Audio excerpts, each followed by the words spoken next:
Chapter 1096. Filling one's stomach and ensuring one's survival were the most basic requirements of a human being.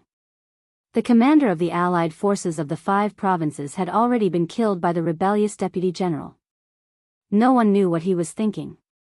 As the commander, he had actually committed such a grave mistake. Under the circumstances where the entire army couldn't fill their stomachs, he still gave the order to attack the city even at the cost of his life. When Wei Liang and the others left the city to receive the rebels, they didn't encounter much resistance. Those who resisted were all taken down by their comrades. Over 10,000 people consumed a lot of rations every day. However, Yang Liuqing couldn't bring herself to abuse captives. Fortunately, Zhangzhou wasn't what it used to be. What they lacked the least was rations. For the time being, there wouldn't be a food crisis. Wei Liang and the others reorganized the surrendered soldiers in the shortest time possible and brought them out of Zhangzhou. Nanzhou, Linzhou, and the other places were now in their hands. They had to bring these people back to defend as soon as possible to prevent any new changes. Up until now, Yang Liuqing and the others had already taken control of 6 provinces. The troops under their control had also reached more than 20,000. Zhangzhou had already become the rear. Some people were left in Zhangzhou, while the others had to head to Nanzhou and the other places that had already become the front lines. 20,000 troops wasn't a lot. The next step was to further expand the troops. They were already familiar with this. Under the attraction of the high benefits, in a few months, the troops in her hands would multiply. When Nanzhou and the other 4 provinces had completely settled down, she would also have a mighty army that could attack wherever she pointed, win every battle, and conquer every city, in an era where most countries still used cold weapons, as long as they didn't encounter the Jing kingdom that had the omniscient view. After some training, with heavenly punishment, cannons, flintlocks, and all kinds of firearms, they could sweep through everything in their way. Nanzhou, Linzhou, Yunzhou, Huazhou, and Tongzhou had fallen at the same time. The allied forces of the 5 provinces had suffered a crushing defeat in attacking Zhangzhou. The governor of Nanzhou had died, and the allied forces had been absorbed by Princess Tuanrong. From then on, the forces led by Princess Tuanrong had already occupied 6 provinces in the northwest of the Wu Kingdom, becoming a well-deserved hegemon. Once this news spread, it spread rapidly within the borders of the Wu Kingdom. Fuzhou. Fu province was also located in the northwest of the Wu Kingdom, but unlike Nanzhou and other places, it wasn't under the jurisdiction of the imperial court. Several years ago, Emperor Wu had started a rebellion, killing his brother and father. After he ascended to the throne, the provincial governor of Fuzhou used the excuse that Emperor Wu had gone against the will of heaven to rebel against the imperial court. He called himself the Prince of Kong. Because Fuzhou had the advantage of the terrain, it was easy to defend and hard to attack. In the past few years, the imperial court had tried to encircle and suppress them several times, but to no avail. They had taken advantage of this opportunity to expand and strengthen themselves. Right now, they were one of the top powers in the northwestern region of the Wu Kingdom. Of course, he could only count to 3 now. At this time, the former provincial governor of Fuzhou, the current Prince of Kong, had lost his usual composure. He paced around the mansion until someone walked quickly into the hall. He immediately raised his head and asked anxiously, "Is there any mistake in the news? Did Princess Tuanrong really seize 5 provinces and the allied forces of the 5 provinces were defeated?" The young man who walked in nodded and said solemnly, "Your Highness, we still don't know the specifics. However, including Nanzhou, the flags of Princess Tuanrong have indeed been hung in the capitals of the 5 provinces." According to the news, right after the allied forces of the 5 provinces led by the governor of Nanzhou left, the capitals of the 5 provinces were seized by someone on the same night and the government offices were taken over. We originally thought that it was the fishermen who reaped the benefits when the sandpiper and the clam fought. However, we didn't expect that both the sandpiper and the fishermen were actually Princess Tuanrong's people. Prince of Kong was silent for a moment and asked again, "Rumor has it that Princess Tuanrong has Tian Fa of the Jing Kingdom. Is this news true or false?" "This news has not been confirmed yet." The young man pondered for a moment and said slowly, I only heard that when the allied forces of the 5 provinces were 2 li away from the capital of Tsangzhou, a meteorite fell into the army camp. Its power was not weaker than Tian Fa of the Jing kingdom. As a result, the allied forces suffered heavy casualties. And when they attacked the city, the thunderous roars could be clearly heard from more than 10 li away. Then it should be true. Prince of Kong murmured. Could it be that Princess Duanrong has defected to the Jing kingdom? His face was filled with uncertainty. Fuzhou was not far from Nanzhou and other places. If they pushed forward, they would soon reach the city of Fuzhou. He was confident that he could withstand the attack of the imperial court, but not the Jing kingdom's Tian Fa. Prince of Kong thought for a moment and revealed a worried expression. Let's wait and see for now. Spiritual State. The faces of the provincial governor of Spiritual State, the governor, and the important officials of the state were filled with fear. They really conquered 5 provinces. Hurry. Send a message to the capital. Spiritual State is in danger. In a conquered province in the south of the Wu Kingdom, a few famous rebellious kings had gathered together. Princess Duanrong is making a comeback. Tsangzhou, Nanzhou, Linzhou. They actually conquered 6 provinces. If we wait until they grow up, won't they become obstacles on our path to greatness? The Wu Kingdom was already a pool of turbulent waters. What Princess Duanrong did in the northwest was like a huge stone thrown into the water, creating waves that could stir up the entire Wu Kingdom. In the northwest, both the officials and the rebels were panicking. They were worried that they would become the next Nanzhou. In other places, their vigilance toward Princess Duanrong increased by several levels. In the imperial study deep in the palace of the capital, several eunuchs and palace maids knelt on the ground with their heads lowered, shivering. The Force Emperor had smashed the imperial study into a mess. He had pushed down the bookshelves and overturned the tables and chairs, but he was still angry. After kicking over several eunuchs and palace maids, he roared hoarsely with blood-red eyes, "Useless. All of you are useless. 5 provinces can't conquer 1 Tsangzhou. What's the use of raising these useless people?" His face was full of anger, but few people could see a trace of deep fear hidden behind the anger. He picked up the overturned chair and sat on it, panting heavily. "Come, Your Majesty." A eunuch walked in from outside the palace and bowed slightly to the Force Emperor. "Send an urgent message from 800 miles away. Inform all the relay stations that if they meet that female senior." He let out a sigh and said, "Tell her that I already have news of that Su Tian. As long as she helps me kill Princess Duanrong, I will tell her where Su Tian is." The eunuch looked up at the Force Emperor and said in a low voice, "But Your Majesty, we don't know where the person she's looking for is. I'm the Emperor, the ruler of a country. She's also a citizen of the Wu Kingdom. What's wrong with me telling her to kill someone? Does she have the right to bargain with me?" Looking at the Force Emperor who had suddenly become furious, the eunuch lowered his head and said in a low voice, "As you command." After Yang Liuqing and the others seized these provinces, the officials of the Wu Kingdom near Nanzhou didn't make any moves. However, the major rebel forces in the area all sent people over to express their goodwill. They were afraid that Yang Liuqing's next move would be to point their cannons at them. In fact, this was completely unnecessary. They had just taken over such a large area and didn't even have enough time to govern and expand their organization. They didn't have the time to pay attention to them, and they didn't need to express their goodwill. When the matter here was over and the 6 provinces, including Tsangzhou, Nanzhou, were united, they didn't need to express their goodwill. Sooner or later, they would use cannons to blast open their city gates. Of course, one wouldn't slap a smiling person.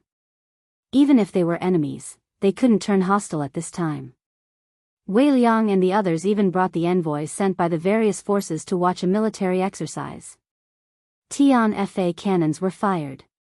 It was said that when they saw the red barbarian cannon blast 2 li away and raise a house to the ground, some people couldn't even stand properly on the spot. If they didn't need to use force or cannon to blast open their city gates, it would naturally be best if they could take the initiative to surrender.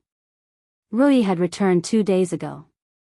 They used the same method they used on the bandits in the Bedlam lands to purge all the bandits in the 5 provinces. They didn't have to worry about the security of the 5 provinces in the future. But after they left, they had to pay extra attention to the safety of Yangliuking. If something happened to her, then everything they had done before would be meaningless. After a period of time, Rui would leave with him. Sue definitely wouldn't be willing to stay.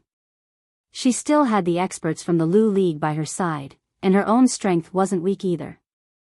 As long as the other party wasn't a grandmaster, there wouldn't be too much of a problem.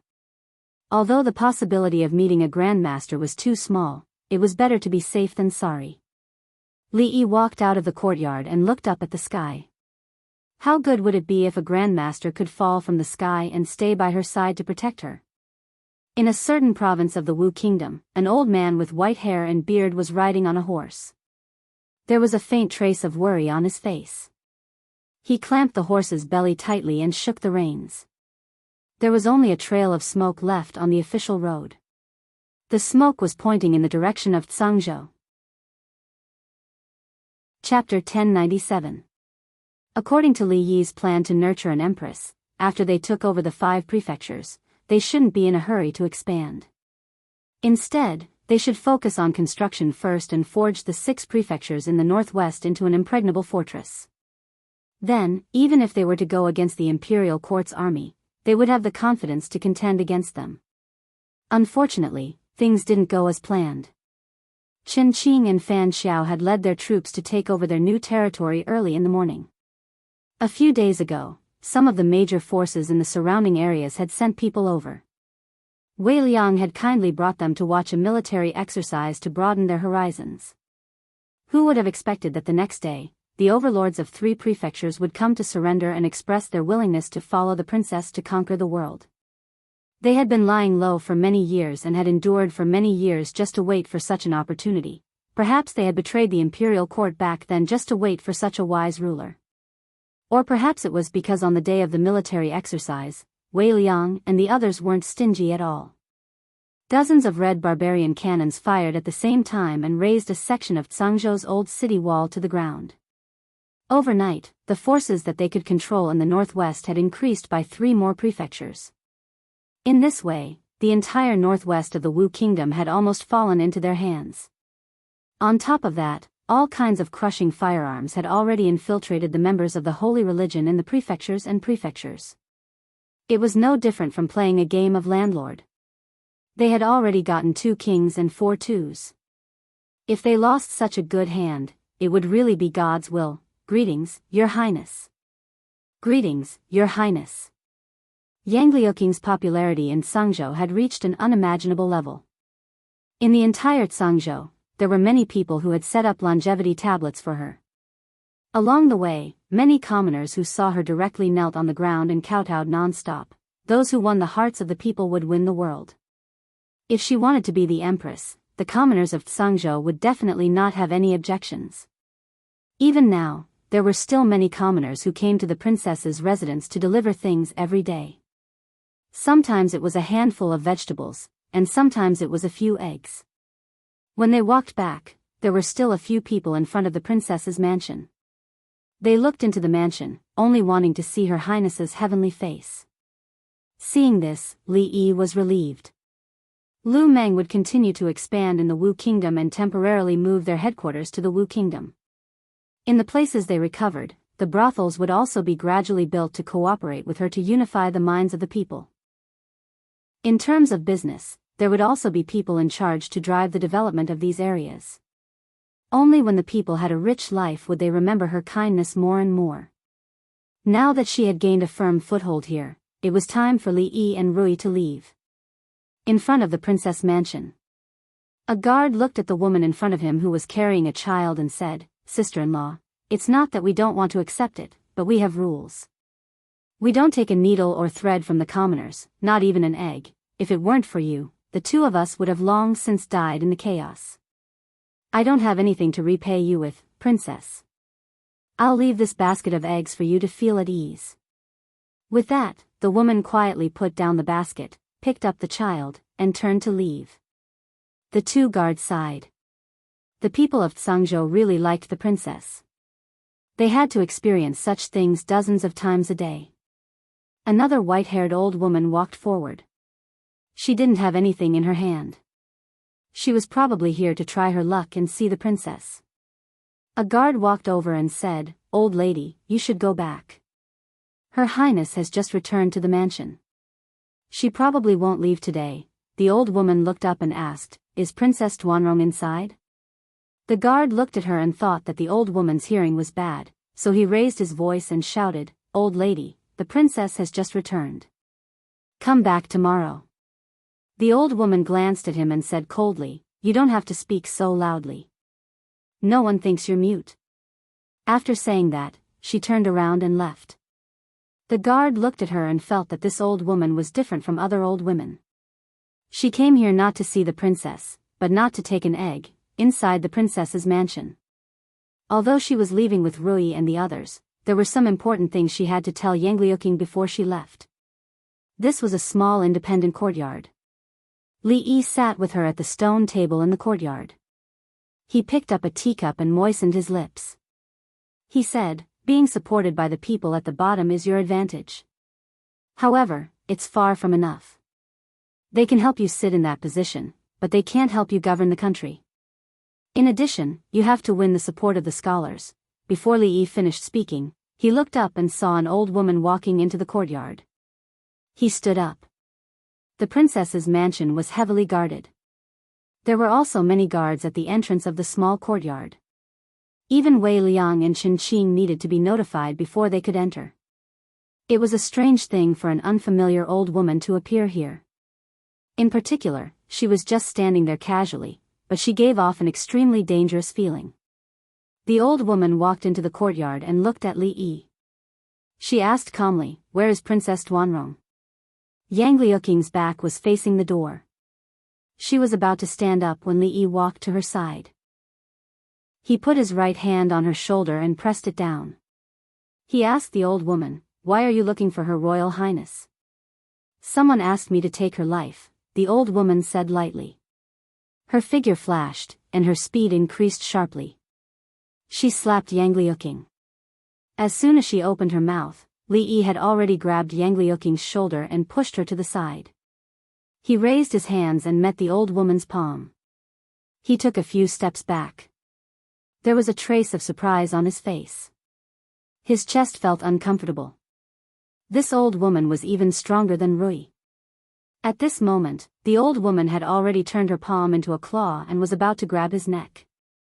2 years ago, Li Yi was already able to enter the top 20 of the heaven list. In these 2 years, because of the tortoise breathing skill, his strength increased every day. Every time he fought with Bai Su, who was already in the top 5 of the heaven list, he had a 50-50 chance of winning. But he still could not withstand a single move from this old woman. Even if she was not a grandmaster, she was extremely close. Facing her claw, Li Yi's expression was calm. He stood still. The old woman's body also stopped. One of her hands was already placed on the young man's neck, but she could not move an inch further. She could not use any strength, and it was extremely difficult to use her inner force. Beside her, the young woman's slender white hand was placed on the old woman's neck. She looked at her calmly and gently said 2 words. "Let go." The old woman released her hand from the young man's neck. The young woman also let go of her neck. 2 of her major acupoints had been sealed just now. At this moment, she could only use less than 10% of her peak kung fu. This 10% of her strength could not even compare to the young man in front of her, let alone the young grandmaster who had sealed her acupoints. The old woman was tied up by Bai Su, who had rushed over. Li Yi looked at Rui with a puzzled expression. "Grandmaster?" Rui nodded. The high and mighty grandmasters in the past did not seem to be so powerful anymore. Li Yi suddenly had confidence. Perhaps in this lifetime, he could also touch this level. As if reading his thoughts, Rui shook her head and said, "She was injured, and it was not light. Otherwise, I would not have been able to subdue her so easily." Li Yi was also a little hurt. He looked at the old woman and thought to himself that Su's words really could not be trusted. There were no other grandmasters in the Wu kingdom, but this old woman was one. If it were not for Rui today, he and the future empress would have been in danger. Speaking of Su arrived. He was still outside, but his voice had already come from outside the door. I heard that you have caught a grandmaster. Let me see. He was holding a drumstick in his hand. He took a bite of it, held the drumstick in his mouth, and walked over quickly. Halfway there, his body suddenly stopped. His eyes widened and his mouth opened wide. The chicken drumstick he had bitten off fell to the ground. Then, his figure gradually faded in front of Li Yi's eyes, and finally disappeared, leaving only the drumstick with one bite missing on the ground. Li Yi watched this scene with his eyes wide open until the residual figure disappeared. A grandmaster was so terrifying. Chapter 1098. As soon as Su stepped into the yard, he saw that the old woman, who was tied up by Su, had disappeared without a trace. Su, Tian. Then, a harsh voice came into Li Yi's ears. The reason why it was harsh was that the voice contained too much resentment, surprise, disbelief, and some indescribable emotions. It was complicated and indescribable. The old woman's chest heaved, and her face turned from white to red and then to white. Puff! She suddenly spat out a mouthful of blood, and her face became paler. The rope tied around her was broken by her. As soon as Li Yi became vigilant, her body turned into a shadow and disappeared from his sight. Li Yi stared in the direction of the gate of the yard, and then looked at Rui. Rui shook her head and said, she broke through her acupoints on her own, which greatly damaged her power and made her injury more serious. If she doesn't take good care of herself, she will never be able to return to the supreme power realm.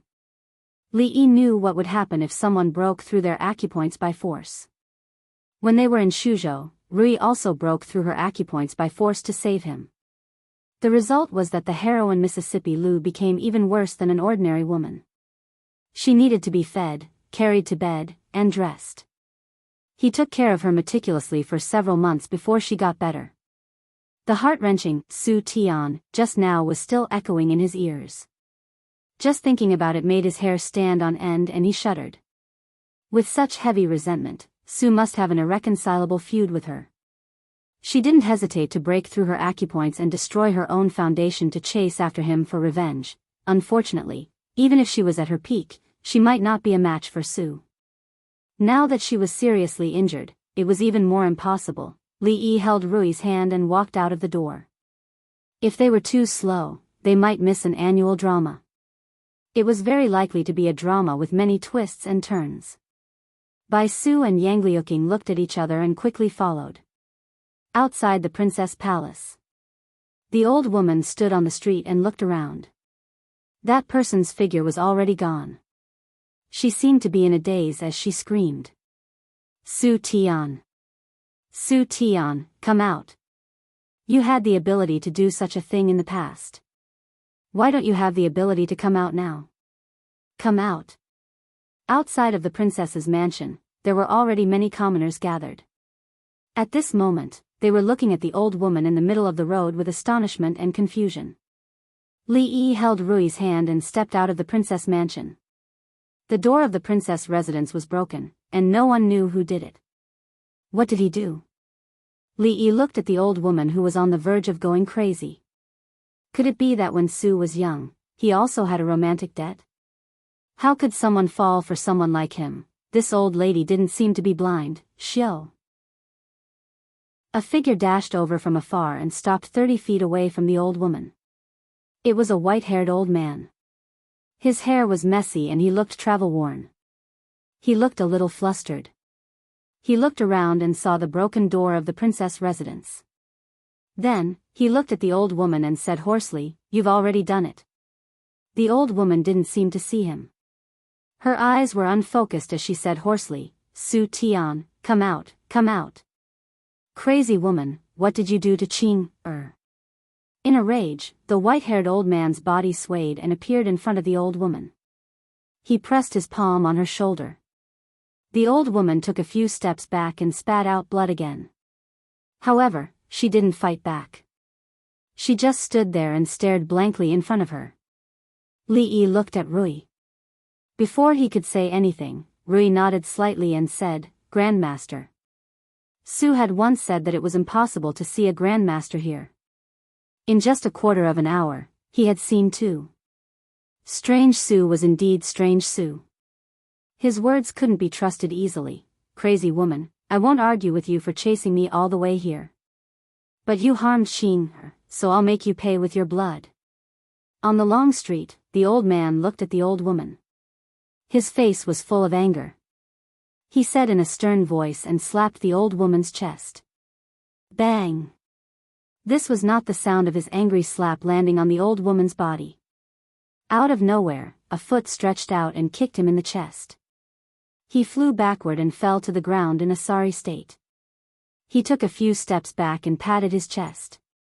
When he looked up, he was suddenly stunned and said in shock, "Strange Su, why is it you?" Then, he pointed at the old woman and said, "Quick, help me catch her. I have an irreconcilable hatred with this crazy woman. Don't let her escape." Su looked at him expressionlessly and said indifferently, "Get lost." The old man was stunned. Then, his face became extremely ugly and he asked, "Su Tian, what do you mean by this?" Su ignored him and turned around to help the old woman tidy up her clothes. He carefully wiped the blood from the corner of her mouth and sighed. "You might not be able to return to the Grandmaster realm for the rest of your life if you force your way through. Why bother?" The old woman looked at him and said with a smile, "I became a Grandmaster so that I can catch up to you one day. When I catch up to you, being a Grandmaster means nothing to me." Li Yi didn't expect that one day, he would eat Su's dog food. Indeed, one couldn't judge a book by its cover. Even the sloppiest person could show off dog food. The white-haired old man looked at the opposite side and said again, "Su, shut up." Li Yi glared at him. "Su, what Su? Don't you know how to read the situation?" The old man patted the footprint on his chest and his breathing became heavier. It had been a long time since someone had talked to him like this. If it weren't for the fact that he was still seriously injured, if it weren't for the young woman standing next to this kid giving him an extremely dangerous feeling, if it weren't for the fact that he had not figured out the situation over there, he would definitely make this kid suffer. Right now. "Imperial Uncle," a voice came from the front. When the old man looked up, he was startled and blurted out, "Qing, Yang Liuqing walked out of the princess residence and saw the white-haired old man. She was surprised and happy and asked, "Imperial Uncle, why are you here?" The white-haired old man quickly walked over and looked at her. He asked, "Qing, are you all right? Did that crazy woman do anything to you?" No. Yang Liuqing shook her head. "That's good." The old man let out a long sigh of relief and looked at Rui and Li Yi. He asked, "Who are they?" Yang Liuqing looked at Rui and Li Yi and said, "Uncle Master, this is my imperial uncle. Before I met Master, he was the one who taught me martial arts." Then, she looked at the old man and introduced, "Imperial Uncle, these are my Uncle Masters." "You have a master?" The old man frowned and looked at her. He asked, "What about your other master? Is he also a Grand Master?" Yang Liuqing looked at Rui who had just walked out of the residence and introduced, "Imperial Uncle, this is my master." With the old man's eyesight, he could naturally see that although the young woman in front of him had extraordinary strength, she had not reached the Grandmaster realm. Not a Grandmaster? The old man's frown deepened. If he's not a Grandmaster, what makes him qualified to be your master? When Li Yi saw that Mississippi Lu had changed from hugging the sword to holding it, he knew that she was starting to get angry. Rui. Rui suddenly turned around and looked at Mississippi Lu. She said, "This old man is seriously injured. Don't argue with him." Based on Li Yi's understanding of Rui, who had shared a bed with Mississippi Lu for many years, she did not want Mississippi Lu to suffer any grievances. Therefore, the meaning of her words could be put in another way. "Rui, this old man is seriously injured. He's no match for you now. You can beat him up if you want." Based on his understanding of Mississippi Lu after sharing a bed with Mississippi Lu for one night, Mississippi Lu must have understood the deeper meaning behind Rui's words. Li Yi had a tacit understanding with the two sisters. He caught the scabbard that Mississippi Lu threw at him like a lackey. However, a cold light suddenly appeared in the eyes of the white-haired old man. He was shocked and quickly retreated.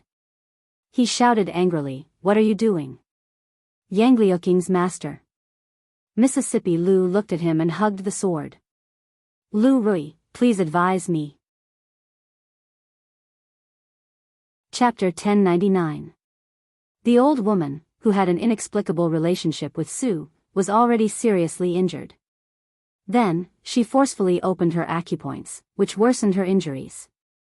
Later, she was hit by Yang Liuking's imperial uncle, the white-haired old man, who was also a guru. Coupled with her emotional fluctuations, her body was almost at the end of its tether. Fortunately, both Rui and Su had preserved their peak strength. The two gurus worked together to stabilize her injuries. She was still in a coma at the moment, but her life was no longer in danger. As for Yang Liuking's imperial uncle, the white-haired old man named Yang Wanli, after giving advice to Rui, he looked even more disheveled. He came out after changing his clothes and said something to Yang Liuking. Everyone who became a guru had their own martial arts. They would have different understandings after learning from different gurus. Rui seemed to have realized something again and hurried back to her room for closed-door training. In the past few years, not only had Li Yi made rapid progress, but Rui had also been busy fighting for territory everywhere, but she had never neglected her practice. Unfortunately, she had not broken through that layer of window paper. "Apart from Miss Rui, your second daughter's aptitude is the best I've seen in my life." Su's eyes were full of praise. He said, "Although she has not reached the guru level, a guru may not be able to do anything to her. Once she encounters her own opportunity and breaks through to the guru level, even I dare not say that I can defeat her easily. Opportunity was an illusory thing. You might encounter it tomorrow, or you might never encounter it again. It was as good as not saying anything." However, to be able to make Elder Su say that he didn't dare to say that he could defeat her easily, that was really impressive. One had to know that the Taoist nun was also a guru. In Elder Su's eyes, she was the kind of person who could be easily beaten up and taught a lesson. Li Yi thought for a moment and asked, "What about Mingzhu's aptitude?" "She has excellent aptitude, but her heart is tired." Su shook his head and said, "If this goes on, my martial arts will not improve, and I won't have any hope of becoming a grandmaster in this life." Li Yi's heart ached. Mingzhu's dedication to martial arts was not inferior to Rui's. One of her biggest wishes was to become a grandmaster one day. But Li Xian, that bastard, had handed over such a big country to her to manage. How could she have the time to practice hard? However, there were also benefits to this. He was now able to fight evenly with Bai Su, who was ranked 5th on the heavenly list. If he took a step forward and Mingzhu took a step back, it would be equivalent to Mingzhu taking 2 steps back. After a while, when he returned to the capital city, wouldn't he be able to turn over a new leaf? It was not easy to become a grandmaster. It was not something that could be achieved through hard work. He now understood that sometimes, chicken soup for the soul did not work. Those who could become grandmasters were people with excellent aptitude. This fact was actually very cruel. Some people were born to be grandmasters. Even a sloppy person like Su had amazing aptitude. Some people, no matter how hard they practiced, had limited aptitude and could only stop below the grandmaster level. Li Yi looked at Su with some expectation and asked, "What about my aptitude?" "You?"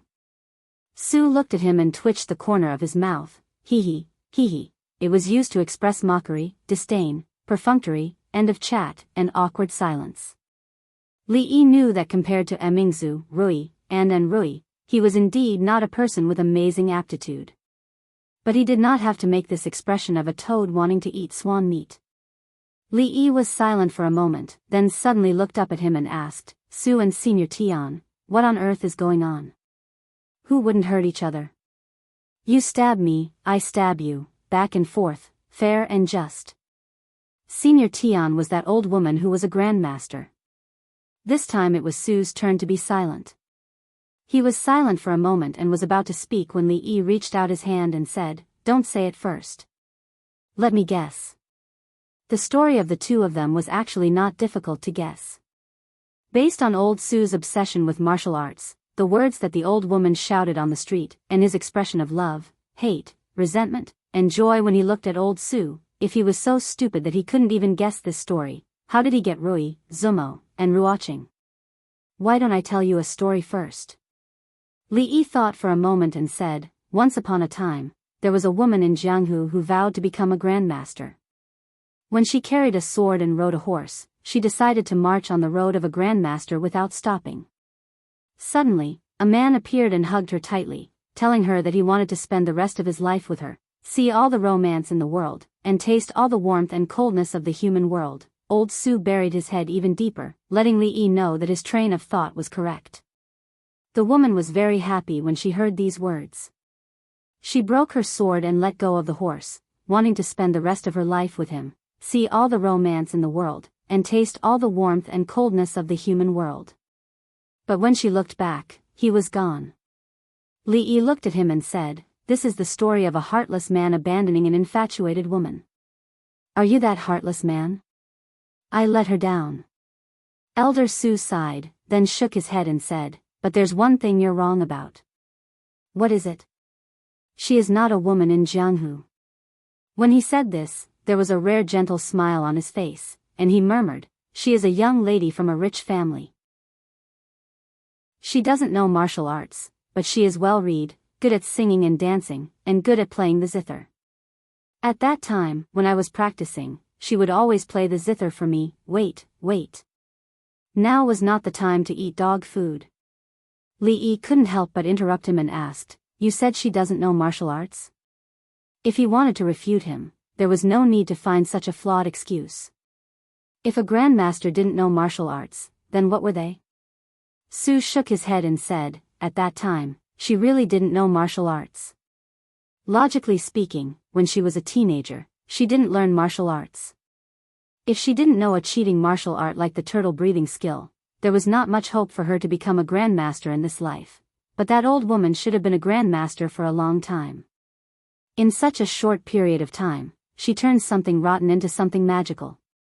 Li Yi felt that he might have found a shortcut to becoming a grandmaster. With a face full of expectation, he asked, "Then how did she become a grandmaster?" "Because she has a good aptitude." Su looked at him and said with a face full of disdain, "Her aptitude is far better than mine, thousands of times better than yours." Li Yi felt like he had been hit by another arrow in his chest. The older the ginger, the wiser the fox. After going around in circles, he was still asking to be humiliated. However, when he looked up, he found that Su's face did not look proud at all. Instead, he looked a little pained. Li Yi sighed and asked, "Do you regret it?" "I don't regret pursuing martial arts. I regret betraying her." Li Yi thought for a moment and asked again, "If you regret it, why don't you go to her? Why did you leave the Wu Kingdom?" "Because she has a good aptitude." A few black lines appeared on Li Yi's forehead. It was enough to hurt his heart once or twice. Was there an end to it? Su looked ahead and said, "Back then, I made a bet with someone. Whoever became a grandmaster first would be the winner. For the sake of my reputation, I left her and cultivated in seclusion." Li Yi still didn't understand and asked, "What does this have to do with you leaving the Wu Kingdom and not going to her?" "As I said, she has a good aptitude."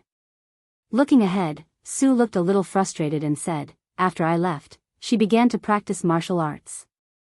Before I broke through to the grandmaster level, she had already broken through." Li Yi was stunned, and then his expression became strange. This might be the saddest story he had heard this year. Su continued. "After she became a grandmaster, she began to hunt me all over the Wu Kingdom. I had no choice but to leave the Wu Kingdom. Later, I didn't dare to go back to the Wu Kingdom, even after I became a grandmaster. Before I became a grandmaster, I was no match for her. After I became a grandmaster, I was still no match for her. All these years, I've been desperately practicing martial arts and improving myself, just so that one day, I could come back above board. But I didn't know that after she broke through, she couldn't let go of the knot in her heart. Over the past decades, her martial arts didn't improve, but regressed. Li Yi was right. Su was indeed a man with a story. The story was full of twists and turns, with many twists and turns. It was unexpected but reasonable, and it could be called the first tragic drama of the year. Thinking of the most important thing in this story, Li Yi looked at him and asked, "What about the person who made a bet with you that year? Has he become a grand master?" Su looked to the other side, where the white-haired old man was talking to Yang Liuqing. Looking at his white hair, Li Yi then thought of the old man's desperate practice in the past few years. It was not difficult to imagine how much he had suffered in the past decades. Then he thought of the old woman who was still in a coma. What a sin, he sighed, patted Su on the shoulder, pointed to the white-haired old man, and said, "If I were you, I would drag him out and bury him alive." Chapter 1100. Because of a bet, a pair of lovers had been separated, and the two had spent decades in entanglement and pain. Lovers had become enemies. Such people would go to hell if they died. Li Yi couldn't care less about Su's affairs. He still owed a lot of romantic debts, so he was not interested in or qualified to care about other people's affairs. He sighed, stood up, and was ready to go to Rui to see what was going on. Rui couldn't overcome that hurdle. He finally had the hope to catch up with her. Now, even Su said that although she couldn't beat a guru couldn't do anything to her. His dream of becoming the master was ruthlessly shattered again. "Wait a minute," Su suddenly said. "Anything else?" Li Yi looked at him and thought to himself that this guy was really an unromantic guy. His old lover was hurt so badly, but he didn't stay by her side. Instead, he was here chatting with him. Even if he didn't know how to make a woman happy, he should have just asked. Did he have that mouth just to chew on a drumstick? Why didn't he know why he had been single all his life? He should have been more careful. Su looked up at him and said, "Although you don't have a good aptitude for martial arts, you know how to make a woman happy." "Teach me," Li Yi shook his head and said, "You're wrong. I don't have a good aptitude for martial arts, and I don't know how to make a woman happy. You can ask the one who made the bet with you. Maybe he knows. If he knew, he wouldn't have lived alone for the rest of his life." Su looked disdainful, then looked at Li Yi and said, "I take back what I said just now. Although your aptitude is mediocre, with the help of magic skills, it's still possible for you to enter that realm in the future if you have the opportunity." Li Yi felt that his greatest weakness was that he was soft-hearted. Even though he had just been stabbed in the heart, he thought about how Elder Su had helped them a lot over the past few years. Elder Su had worked hard and was often abused by second-grade uncle, so he sat down. "Considering your situation, I won't teach you the 36 stratagems of picking up girls. You can't be so boring. I'll teach you the 500 lines of love first. Remember it carefully." Su was actually quite amazing. He didn't need to pick up girls, and the girls would come to him on their own. Their relationship was also vigorous and not conventional at all, being hunted by a grandmaster-level lover all over the world, hiding for decades. How could there be a second romantic love like this in this world? This kind of romance could only be compared to the first day he came here, when Rui snatched him up the mountain and gave him to Rui. After a while, Bai Su walked out from inside and said, "That senior has woken up." Li Yi looked at Su and gave him an encouraging look. Su took a deep breath, stood up, and walked inside. Li Yi saw Rui and Ruoqing walking over from the side. Rui looked at him and asked, "How come I've never heard of hubby's 36 stratagems for picking up girls? I've never heard of 500 lines of love either. Where did hubby use those words of love?" Li Yi was stunned on the spot. Rui looked at Ruoqing and asked, "Have you heard of it?" "No." Ruoqing shook her head with a smile. Rui looked at him and asked, "Did you say all those words of love to Sister Zoemo?" Many people had died in Sangzhou. Zoemo felt that Li Mu was still young and not suitable to stay here, so she took her back to Rui City very early. Li Yi couldn't explain himself for a while. In all honesty, he had always treated them with sincerity. He had never used these superficial things without any sincerity. Ahem. What are you talking about? How can I favor one and discriminate against the other? There's no such thing. Li Yi coughed lightly and said, "Let's go watch the fun and bring me a handful of melon seeds." Su had been insensitive for decades and had only learned a little theory. It was difficult to apply it to practice. Li Yi was really worried that he would mess things up. That senior was already seriously injured. If he was a little more agitated, the consequences would be unimaginable. He sat on a stone chair on the other side of the yard. From here, he could see into the room. He ate melon seeds while paying close attention to the situation in the room. In the room, the old woman was lying on the bed with a pale face. Su walked over, put a quilt behind her, and helped her sit up. Then he sat by the bed. The two of them didn't look at each other and were silent. The frequency at which Li Yi ate melon seeds slowed down. After waiting for a while, he saw Su take out something from his sleeve and say, "Do you want some candy?" Although they were far away, Li Yi still saw it clearly. It was a piece of White Rabbit creamy candy. White Rabbit creamy candy. He had just said that women like surprises and romance. From time to time, he would give them some small things. They didn't need to be expensive to please them. How did he interpret small things as White Rabbit creamy candy? Li Yi felt that he should give up. In fact, he and Yang Liuking's imperial granduncle seemed more compatible. However, what happened next was completely out of his expectations. Su handed the White Rabbit creamy candy to her and asked, "Do you want some candy?" The old woman on the bed nodded and said, "Yes." So Su peeled off the wrapper and put the milk candy into her mouth. He asked, "Is it sweet?" The old woman nodded again. Sweet. Sweet, it was really sweet. The melon seeds in Li Yi's mouth tasted like dog food. He vaguely understood one thing. Whatever methods of picking up girls, whatever theories, they were all fake. As long as the girl's heart was filled with you, there was no need for any other tricks. Even if you gave her a piece of White Rabbit creamy candy, it would still be a trick. He suddenly remembered a sentence. That day, he accidentally saw a book called Mandarin Duck Handkerchief in Mississippi Lou's room. There was a sentence written in it. He forgot the original words, but the general meaning was that if a man really liked a woman, he would love everything about her, even if it was something bad in the eyes of others. On the other hand, when a woman liked a man, it was the same. In this very feudal era, the author of the book was really a god to be able to write such a thought-provoking philosophy. In the room, the old woman looked at Su and asked, "Don't you have anything to say to me?" "Yes." Su thought for a moment, looked into her eyes, sighed, and said, "There was once a sincere love in front of me, but I didn't cherish it. When I lost it, it was too late to regret it. If God could give me a chance to start over." Bah! Li Yi spat the melon seed skin on the ground. He couldn't listen anymore and turned to leave. Before leaving, he looked back and saw the old woman sitting there in a daze. Her face was touched, and tears flickered in her eyes. When Li Yi walked past Yang Liuking and the old man was talking to her. "This time, you were able to conquer these provinces in the northwest. It is indeed beyond my expectations." The old man sighed and said, "This old man only hates that I didn't kill that beast with my palm. My young royal family wouldn't have withered to this extent." Yang Liuking lowered her head and didn't say anything. The old man suddenly looked at her and asked, "Everyone says that Fu was assassinated and died. Is this true or false?"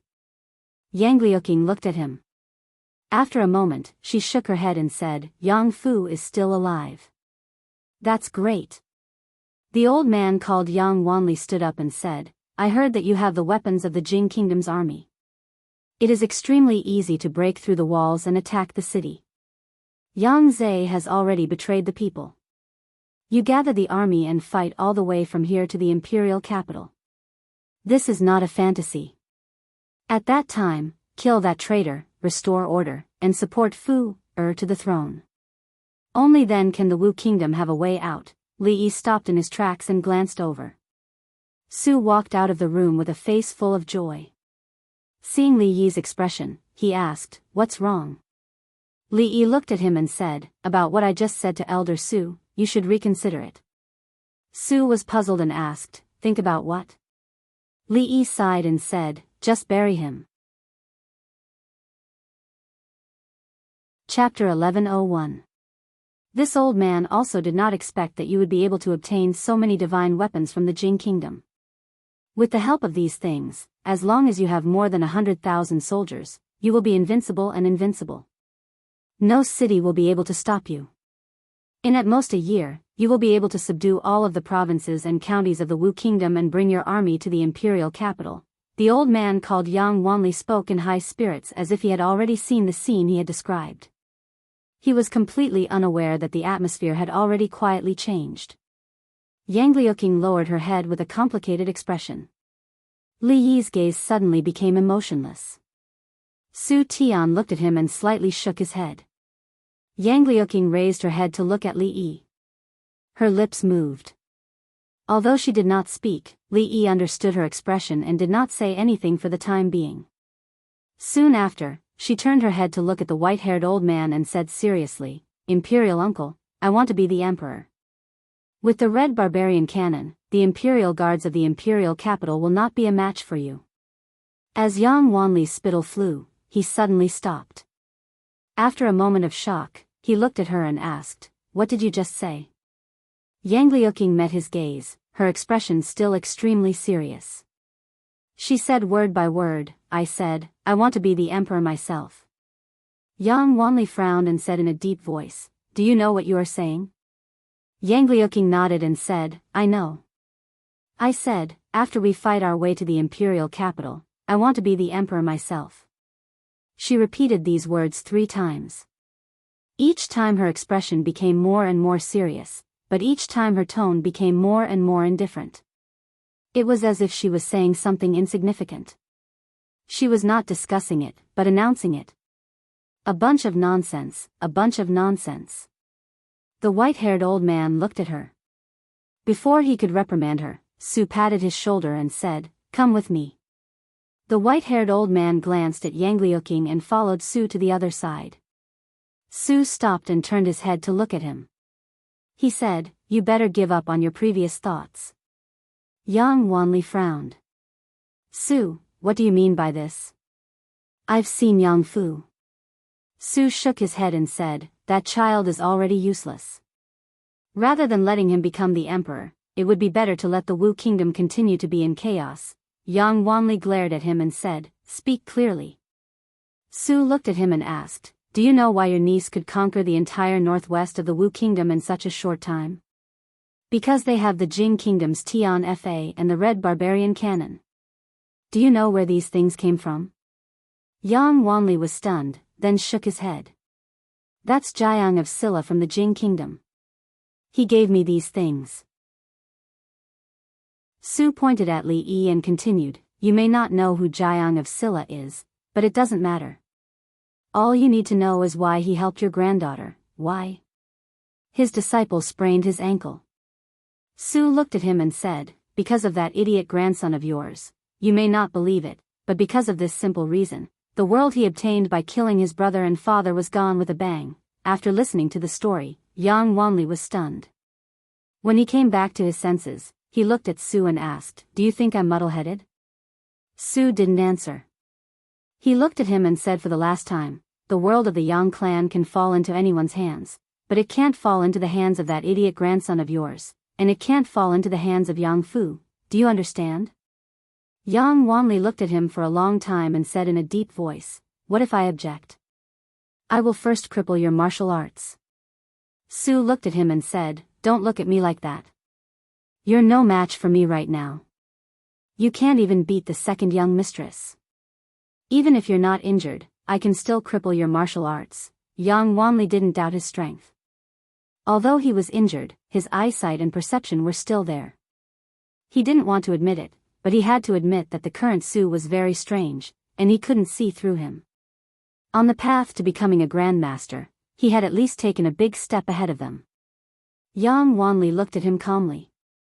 We've been friends for decades, and you want to cripple my martial arts? Su shook his head and said, I'm just advising you. Other than your granddaughter giving up on this herself, no one can stop her. You can't, I can't, and your grandson can't either. I won't do anything to you, but someone will. You can't even beat the second young mistress. What else can you do? Your man is here. Go and ask him yourself. Seeing Prime Minister Wang walk in, Su looked at him and said to him, I'll give you one last piece of advice.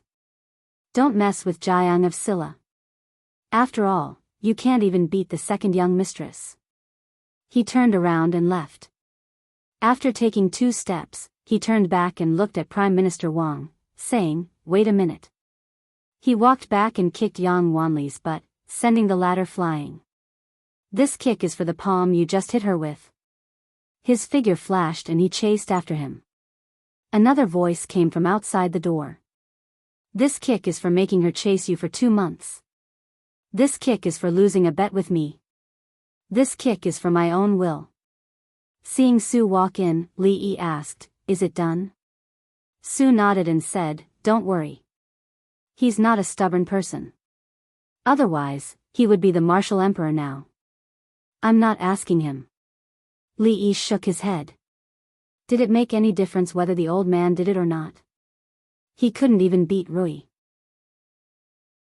If he didn't listen to him, he could just drag him out and bury him. He looked at Su and said, I'm talking about the one in the room. Old Su blushed, which was rare. This was the first time that Li Yi had seen admiration on his face. Su nodded and said, You taught me a good way. Li Yi shook his head. It wasn't that he taught him a good way. It was that the old woman's feelings for him hadn't diminished after decades. Instead, they had become more and more mellow. He didn't believe that he could give a white rabbit creamy candy to a random girl on the street and hold her hand and say sweet words to her. It would be strange if the old hooligan didn't arrest him to take him to the officials. Uncle. Yang Liuqing walked to his side and said in a low voice. You are the future empress. You have to show the aura that you used to talk to your uncle just now. Li Yi looked at her and said, Stick out your chest and raise your head. Bai Su was standing next to Yang Liuqing, shoulder to shoulder. She didn't notice it before, but when she raised her head and raised her chest, the contrast between the two was a little obvious. Bai Su was very sensitive to certain things. She immediately noticed the difference between the two. She glared at Li Yi fiercely and turned away. Li Yi just wanted to cultivate Yang Liuqing's confidence. This time, he really didn't do it on purpose. But then again, Mississippi Lou's apprentice really didn't embarrass her. He didn't want to say that. What he wanted to say was that the current Yang Liuqing had already made him very satisfied. The words she said in front of old man Yang just now were neither servile nor overbearing. She was unquestionable. She already had a little bit of what an empress should have. On one side, Yang Liuqing raised her chest and raised her head. On the other side, Prime Minister Wang was scolded by old man Yang. What kind of prime minister are you? You actually didn't tell me such a big thing. The former emperor handed King Jing to you. How did you teach him? How did you teach him to be like this? How did you face the former emperor? After scolding Prime Minister Wang, Yang Wanli finally vented his anger. He strode over, looked at Li Yi and said, Jiang of Silla, come in with me. Don't worry. Li Yi faced Yang Liuqing's worried eyes and followed Yang Wanli into a room. Yang Fu can't be the emperor. Without waiting for him to speak, Li Yi went straight to the point. I'm the one who gave them their weapons. I'm the one who gave them Sky's punishment. I'm also the one who gave them the red barbarian cannon. I'm also the one who came up with their revolutionary plans. Do you think that I did all of this because I have too much money to burn? Yang Wanli looked at him and said aggressively, You gave her weapons, Tianfa, and the red barbarian cannon. You helped her make a plan to make her the next emperor of the Wu kingdom. You must have a motive for everything you do. If you didn't do all of this because you have too much money to burn, then tell me, what are you after? Li Yi really wanted to tell him that he actually did all of this because he had too much money to burn. Yang Liuqing was Rui's disciple and his martial nephew. Even if he wanted to burn money, burning it on her was obviously better than burning it on someone else. Moreover, this money was just an investment. There would be generous returns in the future. Most importantly, this money also carried a great dream of his. Of course, none of this had anything to do with this old man. He didn't need to explain it to him. Li Yi looked at him and said calmly, "She is my martial nephew. I am willing to help her. You don't have to worry about me, you must have a motive for giving." Yang Wanli looked at him and a thoughtful expression appeared on his face. After a moment, he seemed to realize something. He suddenly slammed the table and said angrily, "You beast! She is your martial nephew." Chapter 1102. Although Li Yi wasn't familiar with this old man called Yang Wanli and it was their first time meeting, he could almost conclude that he was a very selfish person. What you give, you must want. How selfish must a person be to say something so selfish? His mother had raised him up and sacrificed so much.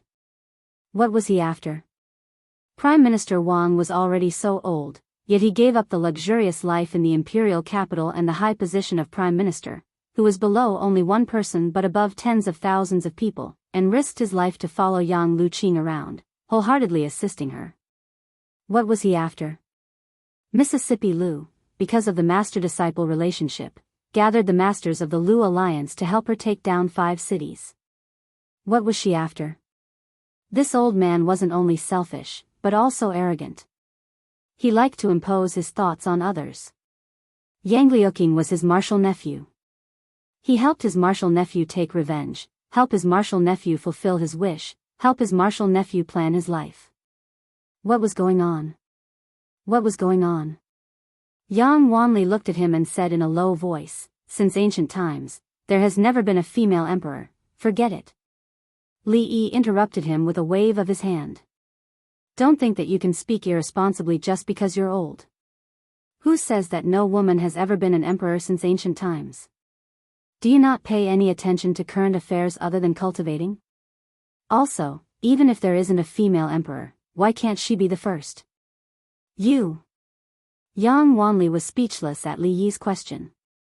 He took a deep breath and said, "What if this old man firmly opposes? Then drag him out and bury him." "You won't do that." "I really won't." Li Yi nodded. No matter what, this old man was one of the few relatives of Yang Liuqing. He couldn't really drag him out and bury him. However, he was quite popular in the Wu Kingdom. If he was determined to go against them, there would be some unnecessary trouble. "I can cripple your martial arts, find a courtyard, and let you live out the rest of your life in peace. What do you think of this suggestion?" Li Yi looked at him and asked, "Can you beat our second miss? What about after she becomes the emperor?" Yang Wanli took a deep breath and thought. He looked at him and asked, "Who will she pass the empire to?"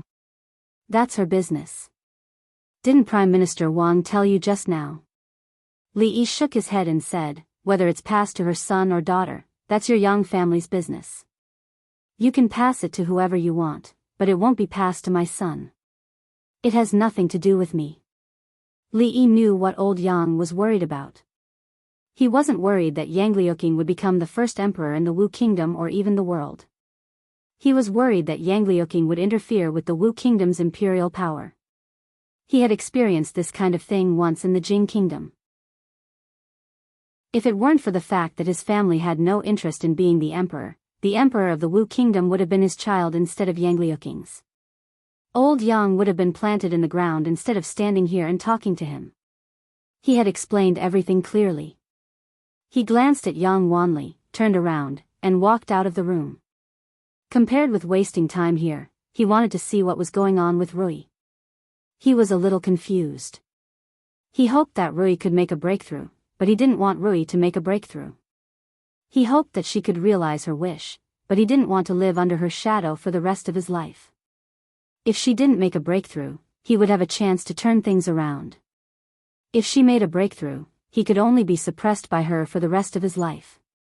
After a while, Rui had already walked out of the room. Li Yi walked over and asked nervously, "How was it? Did you make a breakthrough?" Mississippi Lu glanced at him and said, "I just had some enlightenment." "It's not so easy to break through to the supreme power realm." Li Yi let out a long sigh of relief. Mississippi Lu looked at him and asked, "You seem to be very happy." Li Yi was startled and said, I'm happy for you that you have a new understanding.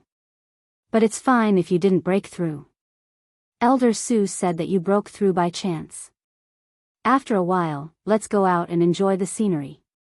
Maybe when the chance comes, you'll naturally break through. Li Yi patted her on the shoulder and said, Student Rui, keep working hard. I believe that day will come. The appearance of Yang Wanli and Senior Tian was an accident. Under the influence of Su's sloppy charm, the matter was finally settled.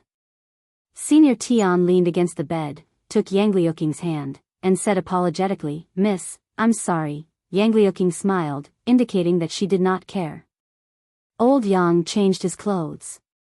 He was not liked by the other two Supreme Power Realm Masters and was discussing something with Prime Minister Wang, Wei Liang, and the others.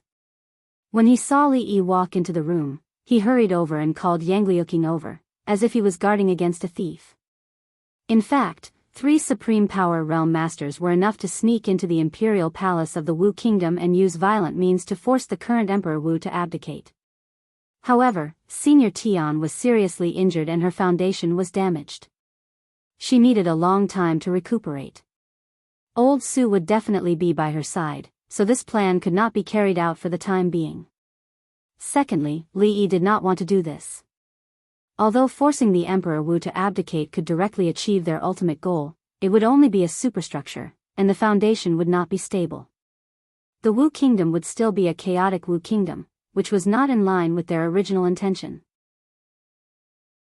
The strategy they adopted was to fight and govern, establish a foothold in the northwest, and expand one state and one city after another. Although this would take some time, after she ascended the throne, the internal strife of the Wu Kingdom would also end. With a wave of her hand, it would be a new era of the Empress. She was injured and needs to recuperate.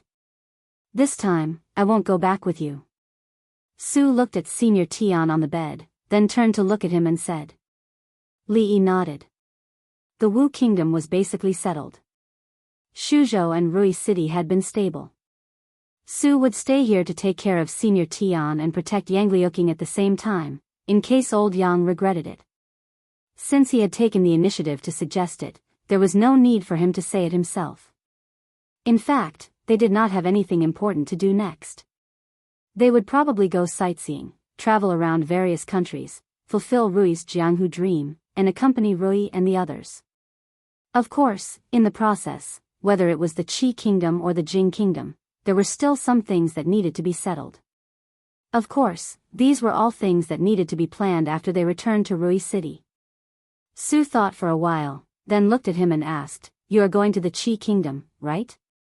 Li Yi nodded slightly. It was a must to go to the Qi Kingdom. The business in the Qi Kingdom had been handed over to Miss Lin. Even he himself did not expect that he would be a hands-off boss for 4 years. Every year, the silver shipped from the Qi Kingdom accounted for more than 10% of the total income of the mansion. It seemed to be only 10%, but it was already a very terrifying number. In these 4 years, apart from a regular letter, he had no other contact with Miss Lin. In addition, it was time to settle the grudges with the Taoist nun and the holy religion. Su looked at him and said, If there is any news about the Taoist nun, let me know immediately. Su was a very strange person. He had suffered so much in the past, and the main culprit was obviously second great uncle, but he could not forget the Taoist nun, thinking day and night of teaching her how to be a good person. This was a typical case of bullying the weak and fearing the strong. What Taoist nun? The old woman leaning against the headboard suddenly asked. A female Grand Master. Li Yi thought for a while, then said, She is old friends with Su. A female Grand Master? Elder Tian's eyes moved. He looked at Su and asked, If there is any news, I will let you know immediately. Do you really want to see her? Yes. Su nodded, then gritted his teeth and said, Even in my dreams. Li Yi sighed, then turned and walked out of the room. As a single dog who had been single all his life, there were some things that he could not teach him if he did not experience them himself. Today's lesson should be able to let him understand a little. When faced with extreme situations, he should erupt with a strong desire to survive, and not a strong desire to die. Chapter 1103. Su seemed to have understood something. When he walked out of the room, his expression was one of astonishment and contemplation. He looked at Li Yi, who was standing in the courtyard, and asked, "Why is she angry?" Su's question was very good. Why is she angry? Why is she still angry? Why is she angry again? These were three world-class philosophical questions, each more difficult than the last. Countless scholars, ancient and modern, Chinese and foreign, had studied these questions, but none of them had come to a conclusion. This was an unsolvable problem. When she was angry, the only way to survive was through a strong desire to live. Li Yi thought for a moment and said, "Never tell a woman that you miss another woman in front of her, even if you don't treat her as a woman, or even as a person." Su was confused.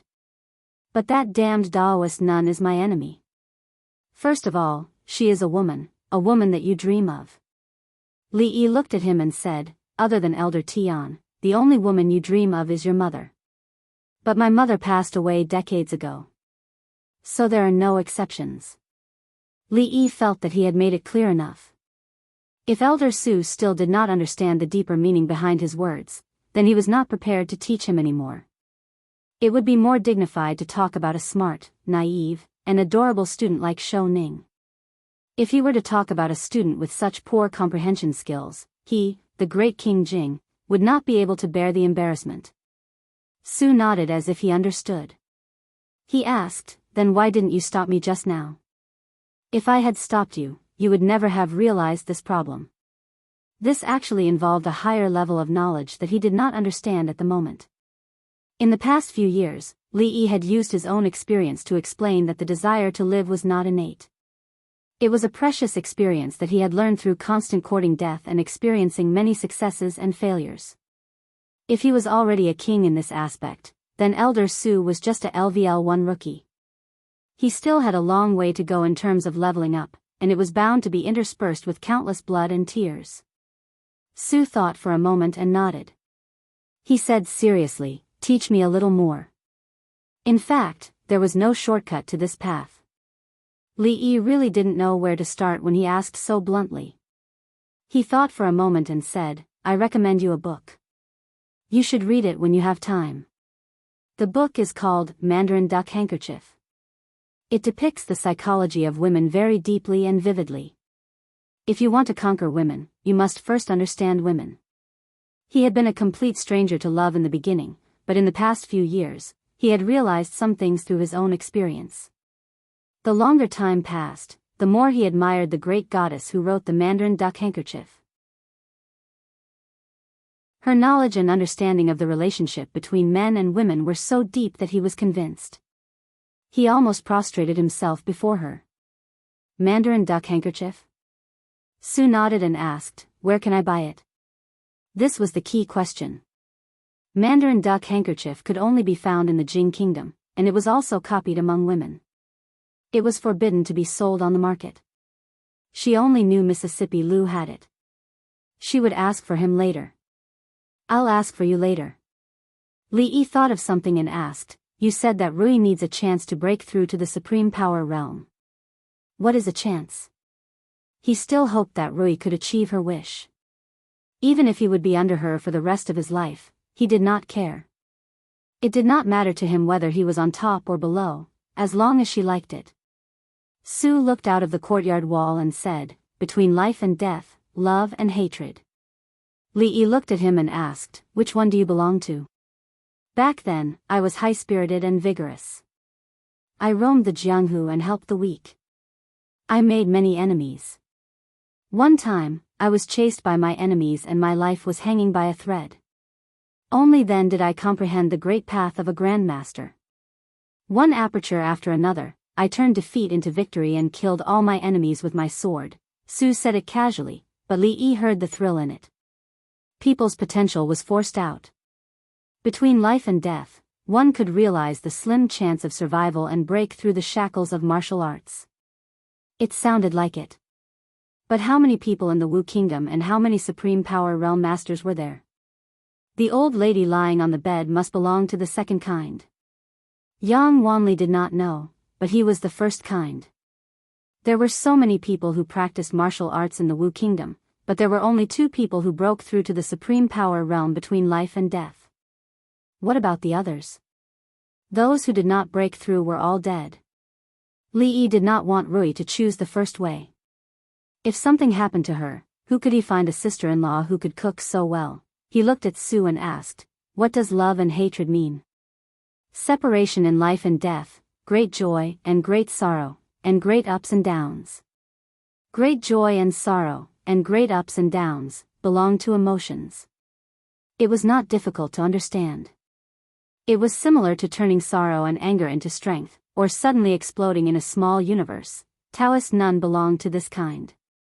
Her whole family was slaughtered, so she became a young supreme power, but there was also a risk. If after great joy and sorrow, she did not break through to the supreme power realm, but had a cerebral hemorrhage and epilepsy, it would not be worth it.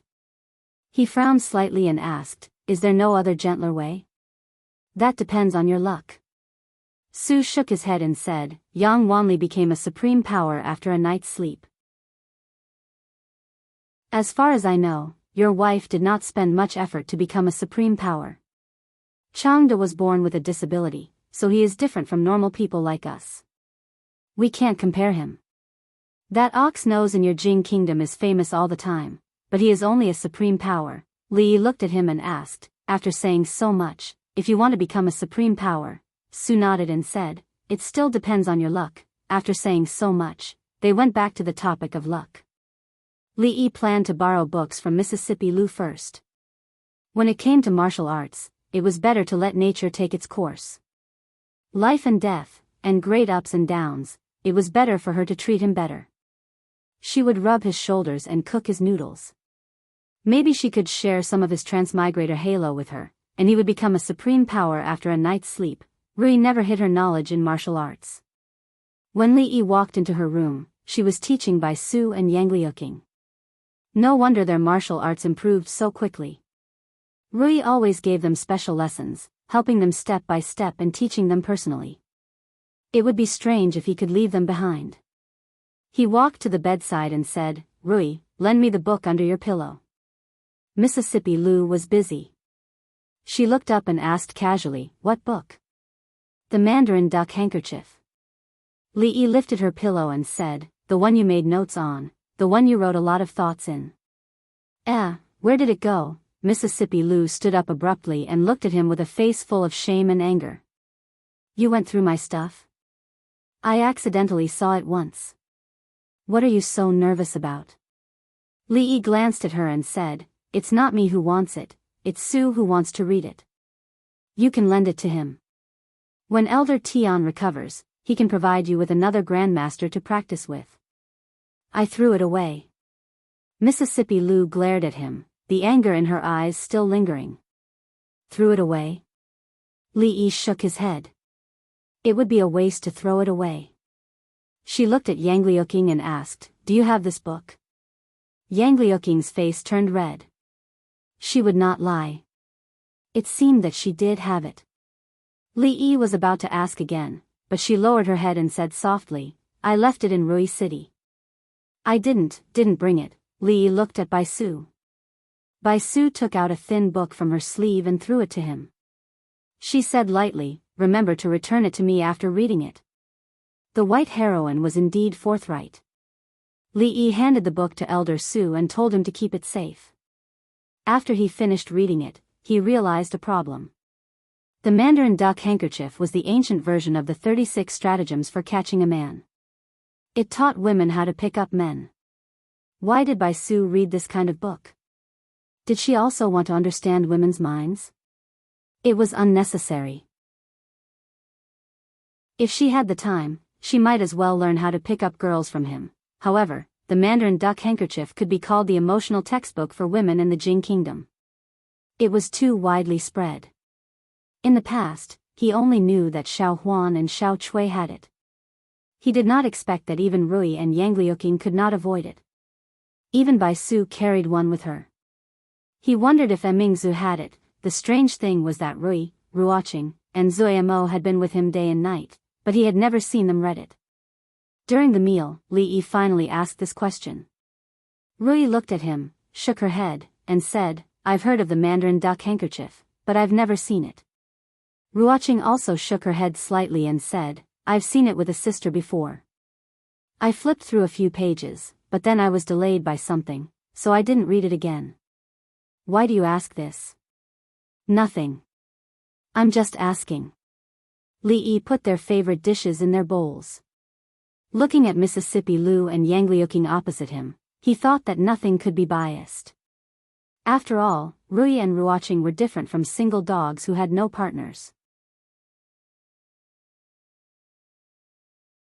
Chapter 1104. After careful calculation, Li Yi and Rui had been in Sangzhou for a long time. They came here 2 months before the Spring Festival and went back to Rui City for the New Year. Just after the Lantern Festival, they came to Sangzhou again. Previously, he was worried that Yang Liuqing and the others would not be able to carry out all aspects of work smoothly after they took over Sangzhou. After such a long time of learning, she had a clear understanding of the revolutionary routine. Since she could be a good leader, Li Yi had nothing to worry about. With old Yang and Su watching over her, Li Yi no longer had any concerns about her safety. After staying in Sangzhou for a few more days, it was the day of departure that Li Yi and Rui had discussed. Zui Mo and Li Mu were still waiting for them in Rui City, so it was not good for them to stay in Sangzhou for a long time.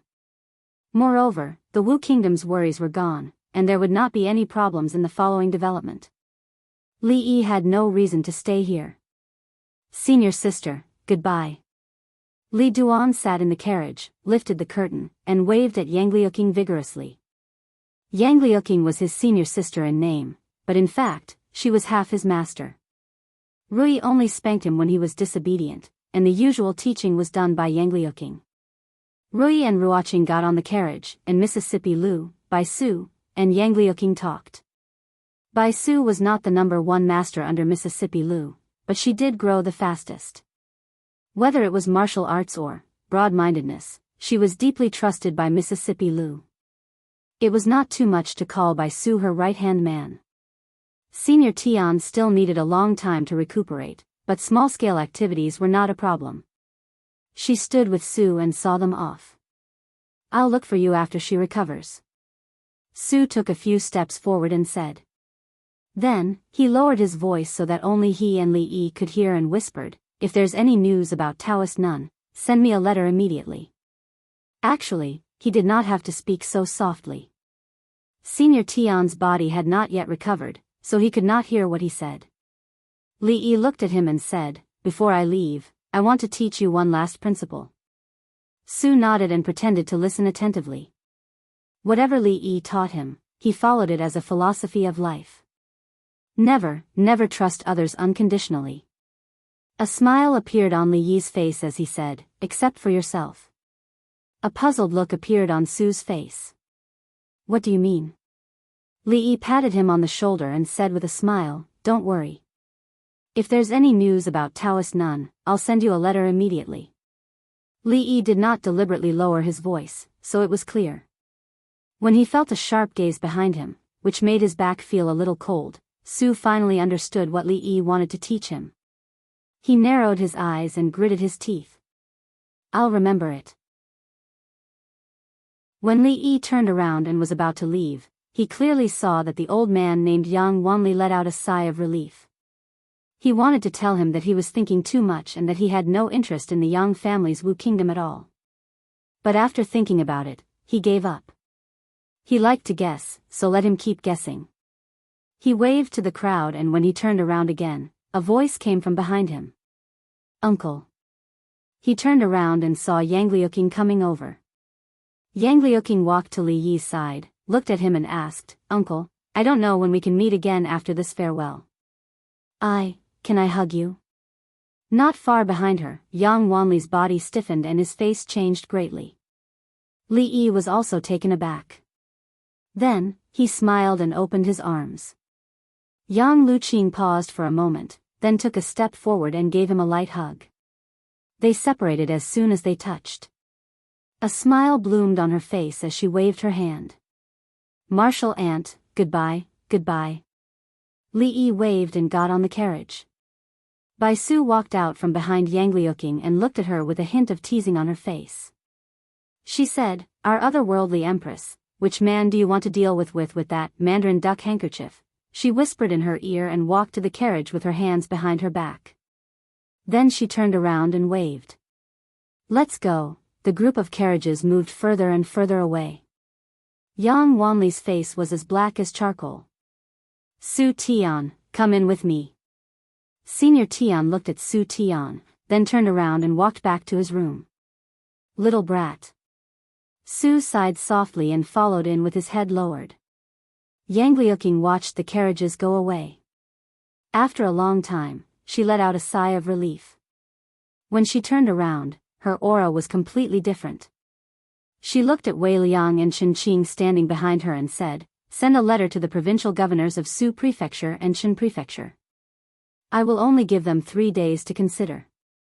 If they don't surrender in 3 days, they won't have the chance to surrender anymore." Wei Liang knelt on one knee and cupped his fists. Understood. It had been a few days since Li Yi returned to Rui City. Rui, Zuamo, and even his godmother felt that Sangzhou was a place of slaughter. Countless souls had died on the battlefield, so they didn't want Li Mu and Yongning to stay there for long. After not seeing him for a few months, little Li Mu really missed him. She even wanted to sleep with him. It was said that daughters and fathers were close, and this was true. This matter made Zuamo very jealous. After all, she was the one who gave birth to Li Mu and had always been by her side. Seeing how close she was to Li Yi, she could only call her Little Heartless. Li Mu, who was about to be 1 year old, could already say words like father and mother. Under Zuamo's guidance, she could also say some other words. The rest of the credit belonged to Yongning, who watched her and talked to her all day. At 11 years old, Yongning no longer looked like the little girl with dementia 5 or 6 years ago. When Li Yi first saw Shawning, she was probably her age. She was his aunt and also the king of the children in the family. The person Li Duan admired the most was her because her martial arts were better than Li Duan's, and she would play with him. There were no peers around him, and the one who was the youngest than him was his aunt. Li Duan was talking to Li Mu at the side. "Xiao Mu, when you are a little older, brother can play with you. You have to grow up quickly. When you grow up, Xiao Nyang will come to see you," Li Mu giggled. Xiao Nyang, Li Yi sat in the yard, drinking the grape wine that Xiao Zhu had made for a long time. Unfortunately, there was no one to drink with him. Fong could barely be considered half a companion, but he was busy with other things these days. He was about to go on a long journey, and he didn't know how long he would be gone this time. Naturally, there were a lot of things to prepare. Rui was also very busy recently. Before she left, she needed to pick some people to go with her, and the matters in the league had to be arranged properly. Bai Su also liked to drink, and as her chest became more and more erect, her attitude towards him became better and better. Unfortunately, she followed behind Mississippi Lu all day long, and Li Yi really couldn't find anyone for a while. He sighed and raised the wine cup. Halfway through, he suddenly put it down and lightly slapped his palm behind him. The two palms collided, and Li Yi felt as if his palm had fallen into a ball of cotton, unable to advance or retreat. In just an instant, he understood 2 things. First, the other party had no ill intentions. Second, the other party's strength was far superior to his, and it could even be said to be heaven and earth apart. A sinister voice came from behind him. "Not bad, I haven't seen you for a few years, and you haven't slacked off in martial arts." The voice was very familiar, but he hadn't heard it for a few years. Li Yi was stunned for a moment, and the next moment, a smile appeared on his face. He looked at Fong, who had just walked into the yard, and laughed loudly. "Bring the wine, the strongest kind." Chapter 1105. Chang was a man who always spoke in a gloomy way and had a deadpan face, which made him very unpopular. His name was enough to make countless officials and nobles in the capital tremble with fear. Ordinary people might not have heard of Manager Chang, but in the rich and powerful families, his name could stop children from crying at night. Li Yi had never felt so close to this deadpan face as he did now. Fong brought the strongest wine in the mansion. It was not the kind of wine that was distilled by industrial distillation. It was the first batch of wine officially brewed after the improvement of the process. I've been to a lot of places and drunk a lot of wine in the past few years. Your wine is the best to my taste. No wonder His Majesty couldn't forget it. Chang didn't drink like Fong and the others, who drank with their heads raised. After drinking, a small part of the wine was spilled on his neck and body. He drank cup by cup, and sometimes he savored it carefully. He didn't waste a drop. He had followed the former emperor for most of his life, so he always talked about him. After drinking a few cups, Li Yi slowed down and asked, "Where have you been these years?" Chang refilled his cup and said, "Everywhere, north and south of the Yangtze River. His Majesty had a wish when he was alive. He wanted to go to every state and every county in the Jing Kingdom. His Majesty is gone, so only I can fulfill his wish." The former emperor once said that he wanted to go to every state and every county in the Jing Kingdom, so Chang's footprints had been to every state and every county in the Jing Kingdom. With such a loyal servant, the former emperor's spirit in heaven should be very happy. Li Yi took a sip of wine and asked, "What's your plan next?" "The world is so big, but this is the only place that is interesting. I plan to stay here and teach a few disciples. I'll enjoy a few years of peace and happiness. What do you think, Your Highness King Jing?" What was there to think about? Li Yi agreed with both hands and feet. Chang was a guru and one of the best among the gurus. He was as rare as the feathers of a phoenix or the horns of a qilin. Compared to a guru, the national first-class protected animals paled in comparison.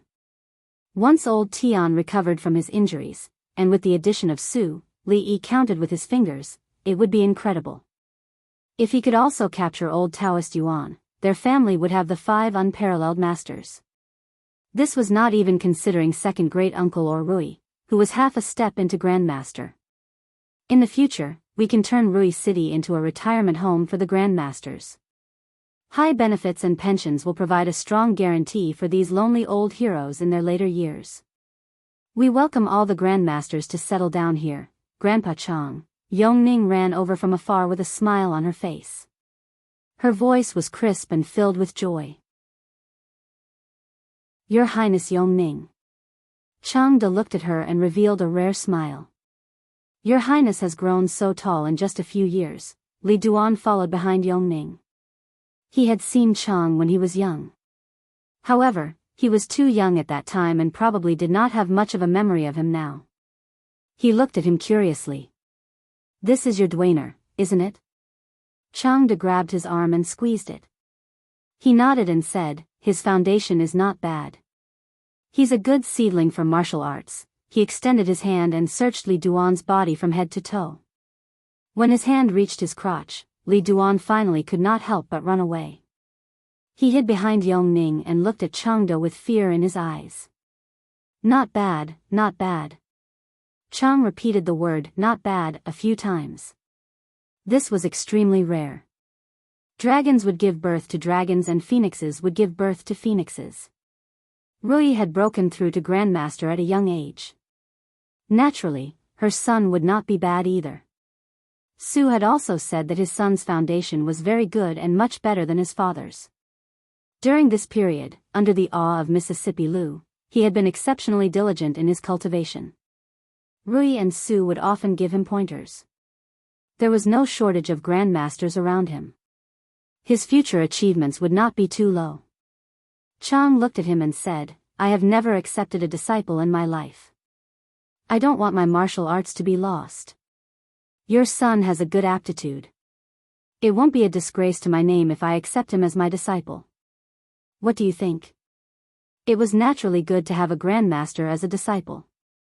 However, Su had also expressed the intention to accept Li Duan as a disciple when he was a little older. Li Yi hesitated for a moment and asked, "Master, I don't need to purify my body, right?" Li Duan tugged at Yongning's sleeve curiously and asked, "Little ant, what is purifying my body?" Yongning shook her head and said, "I don't know either. Li Yi carried Li Duan over and whispered something in his ear. Li Duan's eyes widened. He jumped down from his legs and ran outside quickly. He was a man. Only those with a small penis were men. He did not want to cut it off. Even if this old man was very powerful, even if he was more powerful than his aunt, he would not cut it off. Li Yi watched him run out and said, Su has the same idea. Let's wait for Li Duan to grow up a little, that Su guy. Chang frowned and said, that Su guy's martial arts are lousy. How can he be compared to me? Li Yi knew about the grudge between Su and Chang. A few years ago, he had personally witnessed the battle that involved a man's pride. That battle ended in a draw. Since then, Su had been looking for trouble at second great-uncle's place every day. He was no longer the Su Tian from 3 years ago. Chang had been touring the world these few years. He did not know if he had achieved a breakthrough. He did not have the heart to tell Chang that Su was different from him now. He was old and had a sunset glow. When Elder Tian recovered, the two grandmasters would join forces and teach him a lesson in a matter of minutes. If old Yang's love-hate gay friend was added to the equation, Chang's chances of winning were close to zero. Chang De looked at Yong Ning, who was chasing after Li Duan, and nodded. He said, You have taken good care of Her Highness Yong Ning these few years. You did not let His Majesty down. Li Yi cupped his hands. It's my duty, but what about Her Highness Mingzhu and Shaoning? Chang De changed the topic. He furrowed his brows and asked, You left them in the capital for many years while you enjoyed yourself here. What did you promise His Majesty back then? Li Yi opened his mouth. This was a question that could not be answered in a few words. He paused, then said, That's why I said that Li Xian is really not a good person. The previous emperor passed the throne to him, but he left everything to Mingzhu. Is there any emperor like this? You were the one who promised the previous emperor. Come, let's drink. Don't change the topic. Let's get drunk. It had been a long time since Li Yi had gotten drunk. Under Chang's questioning, he held the jar of wine and gulped down a few mouthfuls. He immediately became drunk. My head is so dizzy. He shook his head and stood up. He waved his hand toward the other side of the courtyard and said, Xiao Huan, help me to rest. The servant girl quickly ran over and put Li Yi's arm on her shoulder. She helped him walk into the room. Li Yi was really drunk. He took off his shoes, laid on the bed with his clothes on, and quickly fell asleep. Xiao Huan fetched some hot water, wetted the cloth, and wrung it dry. She carefully wiped his face and palm. She had done this action countless times and could control her strength very well. Even in his sleep, a comfortable expression appeared on Li Yi's face. After she finished wiping Li Yi's face and palm, she put the cloth back into the basin, covered him with the blanket, and quietly left. When she reached the door, she turned her head back and looked at the figure lying on the bed. Her gaze was somewhat confused and dim. After a long time, she turned and left, leaving behind only a faint sigh. Chapter 1106. The difference between a good wine and a bad wine was the taste and the headache after a hangover. The wine he drank with Chang yesterday was his treasure. He didn't even want to let Xiao Zhu experiment with it. When he woke up in the morning, he only had a slight headache. Xiao Huan wet the towel and walked over to help him wipe his face. Li Yi took the towel from her hand and said, I'll do it myself. He wiped his face. Xiao Huan took the towel from his hand and put it back in the basin. She turned and walked out. When he put on his clothes and got out of bed, he felt that something was wrong. It wasn't the first time he had this feeling. Ever since he came back from Tsangzhou, he felt that something was different. But when he thought about it carefully, he couldn't remember what it was. He sat at the table and frowned. This feeling made him very uncomfortable.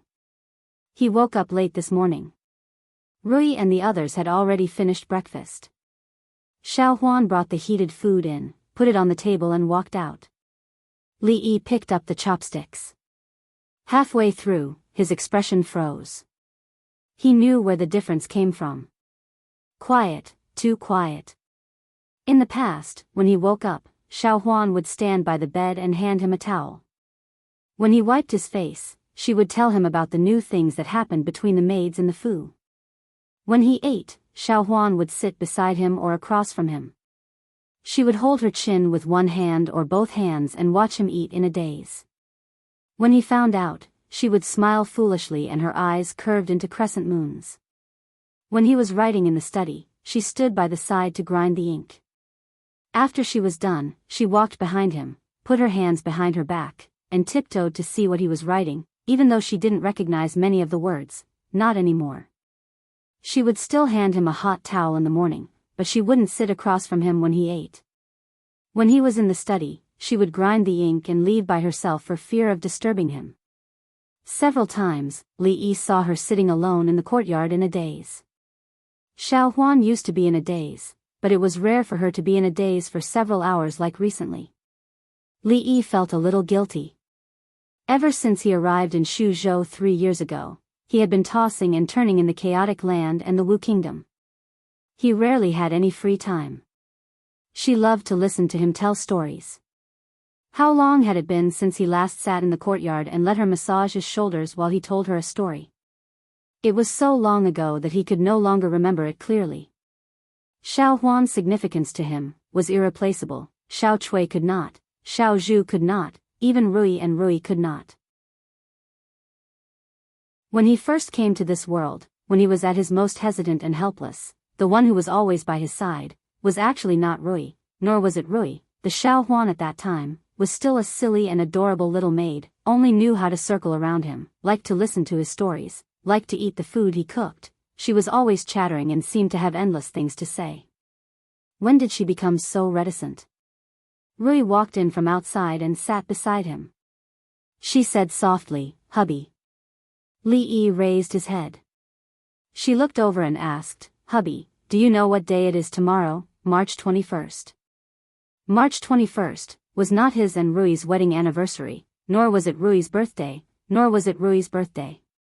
March 21st was Xiao Huan's birthday. Li Yi's face was full of regret. If it wasn't for Rui's reminder, he actually forgot about Xiao Huan's birthday. Rui saw the expression on his face and knew that he had remembered. She looked at him and said softly, "After this birthday, Xiao Huan will be 20 years old." Li Yi sighed softly. "Little maid has grown up. Xiao Huan is concubine's Tong Fong maid." Concubine knows hubby felt that Xiao Huan was too young, but after today, she will be 20 years old. If a Tong Fong maid is not a Tong Fong maid, she will be an ordinary maid. Others might not dare to say it openly, but what would they think of her? Rui looked at him, shook her head and said, "These things, Xiao Huan will not tell hubby. Hubby yourself will not think of it." Li Yi's eyes were slightly dazed. In his memory, the little maid was always that little maid with 2 buns or a bun on her head, swaying around in front of him.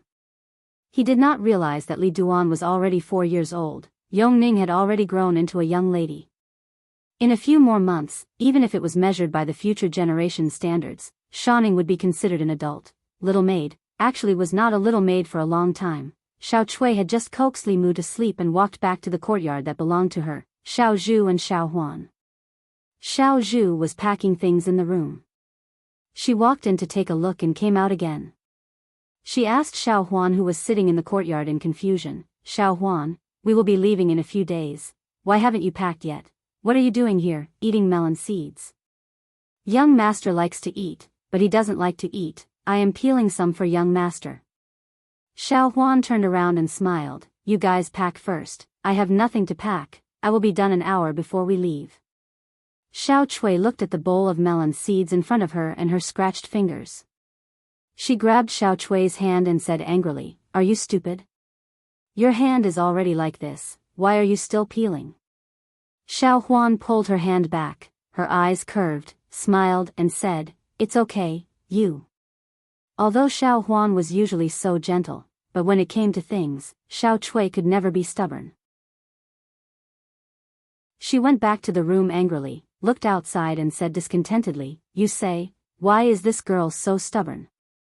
Xiao Zhu came over, sighed and said, "She is stubborn for a long time. Instead of worrying about Xiao Huan, it is better to worry about ourselves. Xiao Huan is much luckier than us. did you guys hear?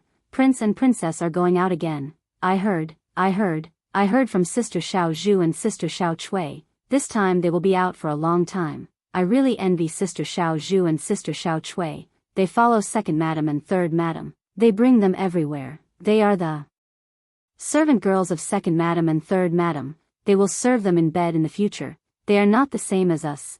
That is not necessarily true. Look at Sister Xiao Huan. She is the princess's servant girl. She has been with Prince for a long time. She has not been taken in as a concubine yet. You guys guess. Could it be that Prince does not like her? I think it is possible. Xiao Huan is not like Sister Xiao Zhu and Sister Xiao Chui. She looks silly. How could Prince like her? All of you shut up.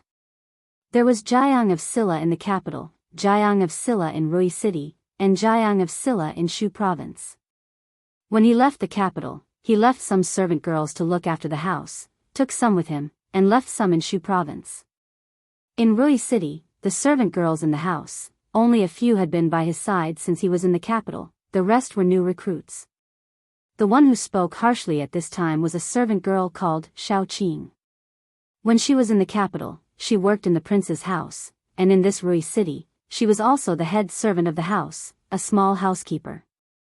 Among the servant girls, her position was only below that of Xiao Huan and the other two. At this moment, her face was full of anger. Looking at the two chatting servant girls, she said angrily, "What have I usually taught you? Is this something you can say?" Perhaps it was because Xiao Qing's usual amiable image had been deeply ingrained in people's hearts. One of the servant girls pouted and said, "Sister Xiao Qing, we are not wrong. That's right, that Xiao Huan looks silly." The other person also chimed in. "You." Xiao Qing raised her eyebrows and was about to reprimand, but suddenly looked behind the crowd, bowed and said, "Prince." Li Yi looked indifferently at the two servant girls in the crowd, waved his hand and said, "Pack your things today, go back to where you came from." The two of them paled and knelt on the ground with a thud. "Prince." Li Yi waved his hand. "Let's go, before I change my mind." Hearing this, the two of them trembled and broke out in a cold sweat, immediately got up and left in a hurry. The other servant girls' faces were also slightly pale. They knew that when Prince said that he did not change his mind, he did not mean that he would forgive them. Criticizing behind their backs was a big taboo for them as servants. In those big clans, it was a taboo. No one expected that Prince, who was usually amiable and did not speak harshly to anyone, would be so angry just because they said a few bad words about Miss Xiao Huan. Li Yi glanced at the maidservants. Although his gaze was gentle, everyone shuddered when they thought of the two sentences he had said in such a calm manner. Third year of Jingping, 21st of March. This was a very ordinary day. Li Yi sat in the study, looking at a map of the Qi kingdom. Xiao Huan pushed the door open and came in, placed a small bag on the table, and said softly, "Young master, I peeled some melon seeds. There is no skin, you should eat it soon. It will not taste good after a long time, okay?" Li Yi nodded. "Young master, remember to eat. I will go down first." Xiao Huan smiled sweetly, turned around, a trace of undetectable disappointment appearing on her face. This trace of disappointment quickly turned into a smile. She sniffed and walked out of the study. She only took one step, and then she could not take another step. Because Li Yi grabbed her hand.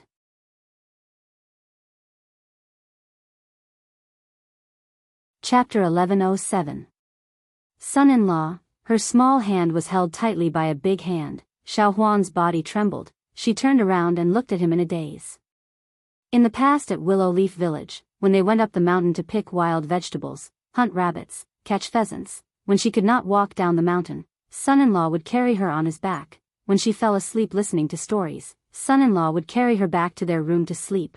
Son-in-law had not held her hand for a very, very long time. Li Yi looked at her hand. The originally slender and white fingers had many scratches. The smooth nails also had many small nicks from wear and tear. Li Yi used both hands to hold her hand, softly said, "Why are you so silly?" Her eyes curved again. Two dimples appeared at the corner of her mouth, softly said, "Son-in-law, Xiao Huan is not silly, Xiao Huan is willing." Li Yi pulled her over, let her sit on his lap, embraced her, softly said, "It is all son-in-law's fault."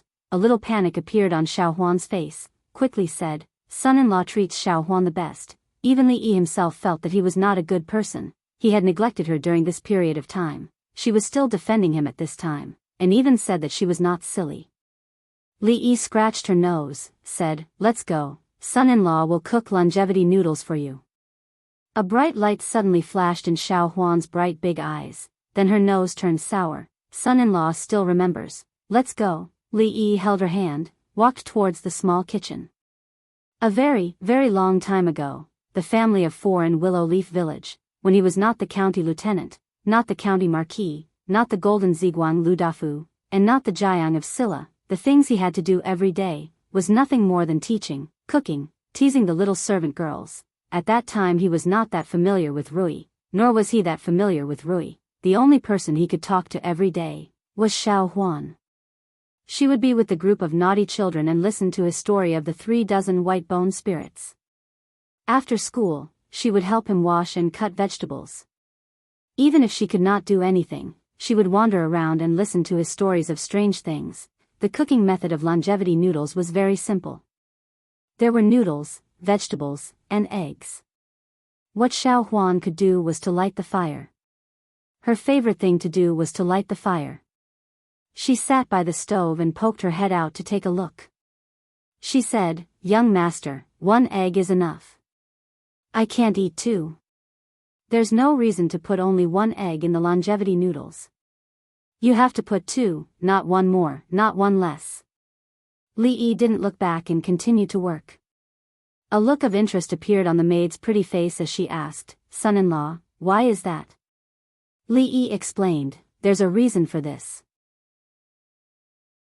2 eggs means good things come in pairs." A look of worship appeared in the maidservant's eyes again. Son-in-law really knows a lot. Xiao Huan's daily worship of him should have started from the time in Willow Leaf Village. The strange things she heard from him every day had slowly accumulated. Time seemed to have turned back to 6 or 7 years ago. That was a kitchen that was even smaller and more dilapidated than this one. When Li Yi recalled it now, the hesitation and confusion he felt when he first came to this world was probably in that small place. In the chatter and surprise of the maidservant, it slowly disappeared. Today's moonlight was still considered bright. There were many lanterns hanging in the courtyard, so it didn't seem very dark. Li Yi and Xiao Huan sat in the courtyard. In front of her, there was a small bowl of longevity noodles that was still steaming. Xiao Huan picked up the chopsticks, thought for a moment and put them down. She quickly ran into the kitchen and brought another bowl. Seeing that she was about to divide the noodles in the bowl, Li Yi hurriedly stopped her. Longevity noodles cannot be divided. If it is divided, it won't have longevity. Xiao Huan shook her head and said, "There's no meaning in Xiao Huan having longevity alone. Xiao Huan wants to have longevity together with son-in-law, on certain matters." If Xiao Huan was stubborn, even Li Yi couldn't persuade her. He no longer insisted. Xiao Huan divided half of the noodles and gave him a poached egg. A bowl of noodles was not much to begin with. To Li Yi, it was only a matter of 2 or 3 mouthfuls. But she ate very slowly. Every mouthful was chewed carefully. A smile appeared on Li Yi's face. He asked, "How's the taste?" She nodded and said, "As long as it's son-in-law's cooking, it's delicious." Only Xiao Huan thought so. What kind of flour could he cook with a bowl of ordinary longevity noodles? Perhaps it was even slightly inferior to the current Rui. Pa! Li Yi watched her eating the noodles. In the dark night, a streak of fire suddenly streaked across the night sky and then exploded. Fireworks and silver flowers turned into the stars in the sky. Xiao Huan was startled. She put down the bowl and turned her head. After a moment of daze, she pointed to the distant sky and said happily, son-in-law, look, someone is setting off fireworks." Xiao Huan was very happy. Rui was in the mountains. Because of fear of mountain fires, fireworks were forbidden even during the New Year. This was the first time she saw fireworks here. Following the first explosion, streaks of fire shot into the sky and lit up the entire Rui as if it was daytime. Setting off fireworks in the mountains had a certain safety hazard. For this fireworks display, Li Yi specially cleared a square. In these few years, the Jing Kingdom's research on gunpowder had made great progress. Fireworks and firecrackers were also used in many different ways. From Li Yi's point of view, as the flames flickered, the little servant girl was in the depths of the smoke. The flickering smoke made her pretty face look even more delicate and beautiful. This was the first time fireworks were set off on a large scale in Rui City. Countless people walked out of their homes and went to their courtyards and streets to look at the night sky in the distance. After a brief daze, they began to cheer and shout. The entire Rui City was in an uproar at this moment. The fireworks lasted for a full quarter of an hour before gradually dying out. In the night sky, only the 4 words, happiness, longevity, health and peace, were left, lingering for a long time. Xiao Huan looked at the 4 words. After a long time, she came back to her senses. Looking at Li Yi, her eyes were moist and her lips parted. Son-in-law, Li Yi walked over and helped her wipe the tears off her face. He smiled and said, "Don't cry, everyone is waiting for you, everyone." Rui and Rui walked in from outside the courtyard. Rui hugged her and patted her head. "Our Xiao Huan has grown up," Mississippi Lu gave her a sword. It was custom-made for her and had her name on it. Everyone in the Li family practiced martial arts. Xiao Huan was no exception. With so many experts teaching her, she might look weak, but she could beat Li Xian's lousy martial arts. Xiao Chui and Xiao Zhu also sent gifts. The 3 of them were as close as sisters. Naturally, they couldn't be left out. Even Li Duan had a gift. It was a small person that he had carved with a knife. Although it couldn't be seen that it was a small person, it was still a token of his heart. The people in and out of Rui City might not know whose birthday was on the 21st of March, but they would always remember this day. Because every year on the 21st of March, there would be a grand fireworks display in Rui City. Imperceptibly, it had become a tradition in Rui City. That night, they played very late in the room. When Xiao Zhu and Xiao Chui left, Xiao Huan had already fallen asleep on the table. Li Yi walked into the room and gently carried her. When he walked to the bedside, before he put her down, he saw the little servant girl's eyelashes tremble slightly. Li Yi didn't put her down. He sat on the bedside with her in his arms. He lowered his head to look at her. After a long time, he moved closer to her ear and whispered, "If you don't wake up, I'm going to leave." Xiao Huan's eyes opened immediately.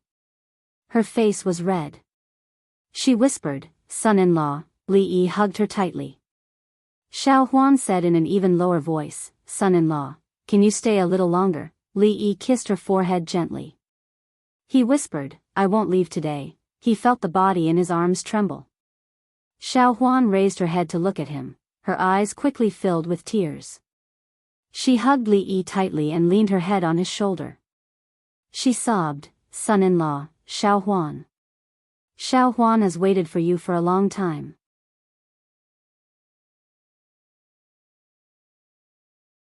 Chapter 1108. Did you see it last night? That firework was so beautiful. What firework? I went to bed early last night. I don't know. That's a pity. The firework last night lasted for more than a quarter of an hour. There were even words in the sky at the end. Anyway, I've never seen such fireworks in my life. Wait. Who dares to set off fireworks in the city? Aren't they afraid of being locked up in a small dark room? Who dares to lock the prince in a small dark room? I heard that those words were something like "fu shou." I don't know whose birthday it was yesterday. It's too extravagant. Early in the morning, in the city of Rui, people were talking non-stop. Most of the topics were about the fireworks show last night. In the small courtyard, Xiao Zhu finished washing up. When she was about to pour water, she looked at Xiao Chui, who was brushing her teeth with green salt. She wondered, strange, why is Xiao Huan not up today? Isn't she usually the most diligent? Xiao Chui said vaguely while brushing her teeth, "I don't know. Maybe she was too tired last night." This silly girl, she thought that young master had forgotten about her. Xiao Zhu shook her head. Her face was filled with envy. She said, "The fireworks last night were so beautiful." Creak. Behind the two of them, a door opened and Xiao Huan walked out. "Hey, Xiao Huan, you," clang. Xiao Zhu didn't have time to pour away the washing water. The basin and water fell to the ground, making a clear sound. Her feet were wet but she was oblivious, her eyes staring at Xiao Huan, or more accurately, staring at her hair that was coiled up high. Xiao Chui also stared at her in a daze. The toothbrush in her hand had already fallen to the ground. Her arms were still moving back and forth. There was a kind of sadness in this world. It was called, when you still had two buns, your sisters who were younger than you already had their hair coiled up, they had been left far behind by their peers and then mercilessly abandoned. They suddenly felt a little sad. Xiao Zhu picked up the copper basin.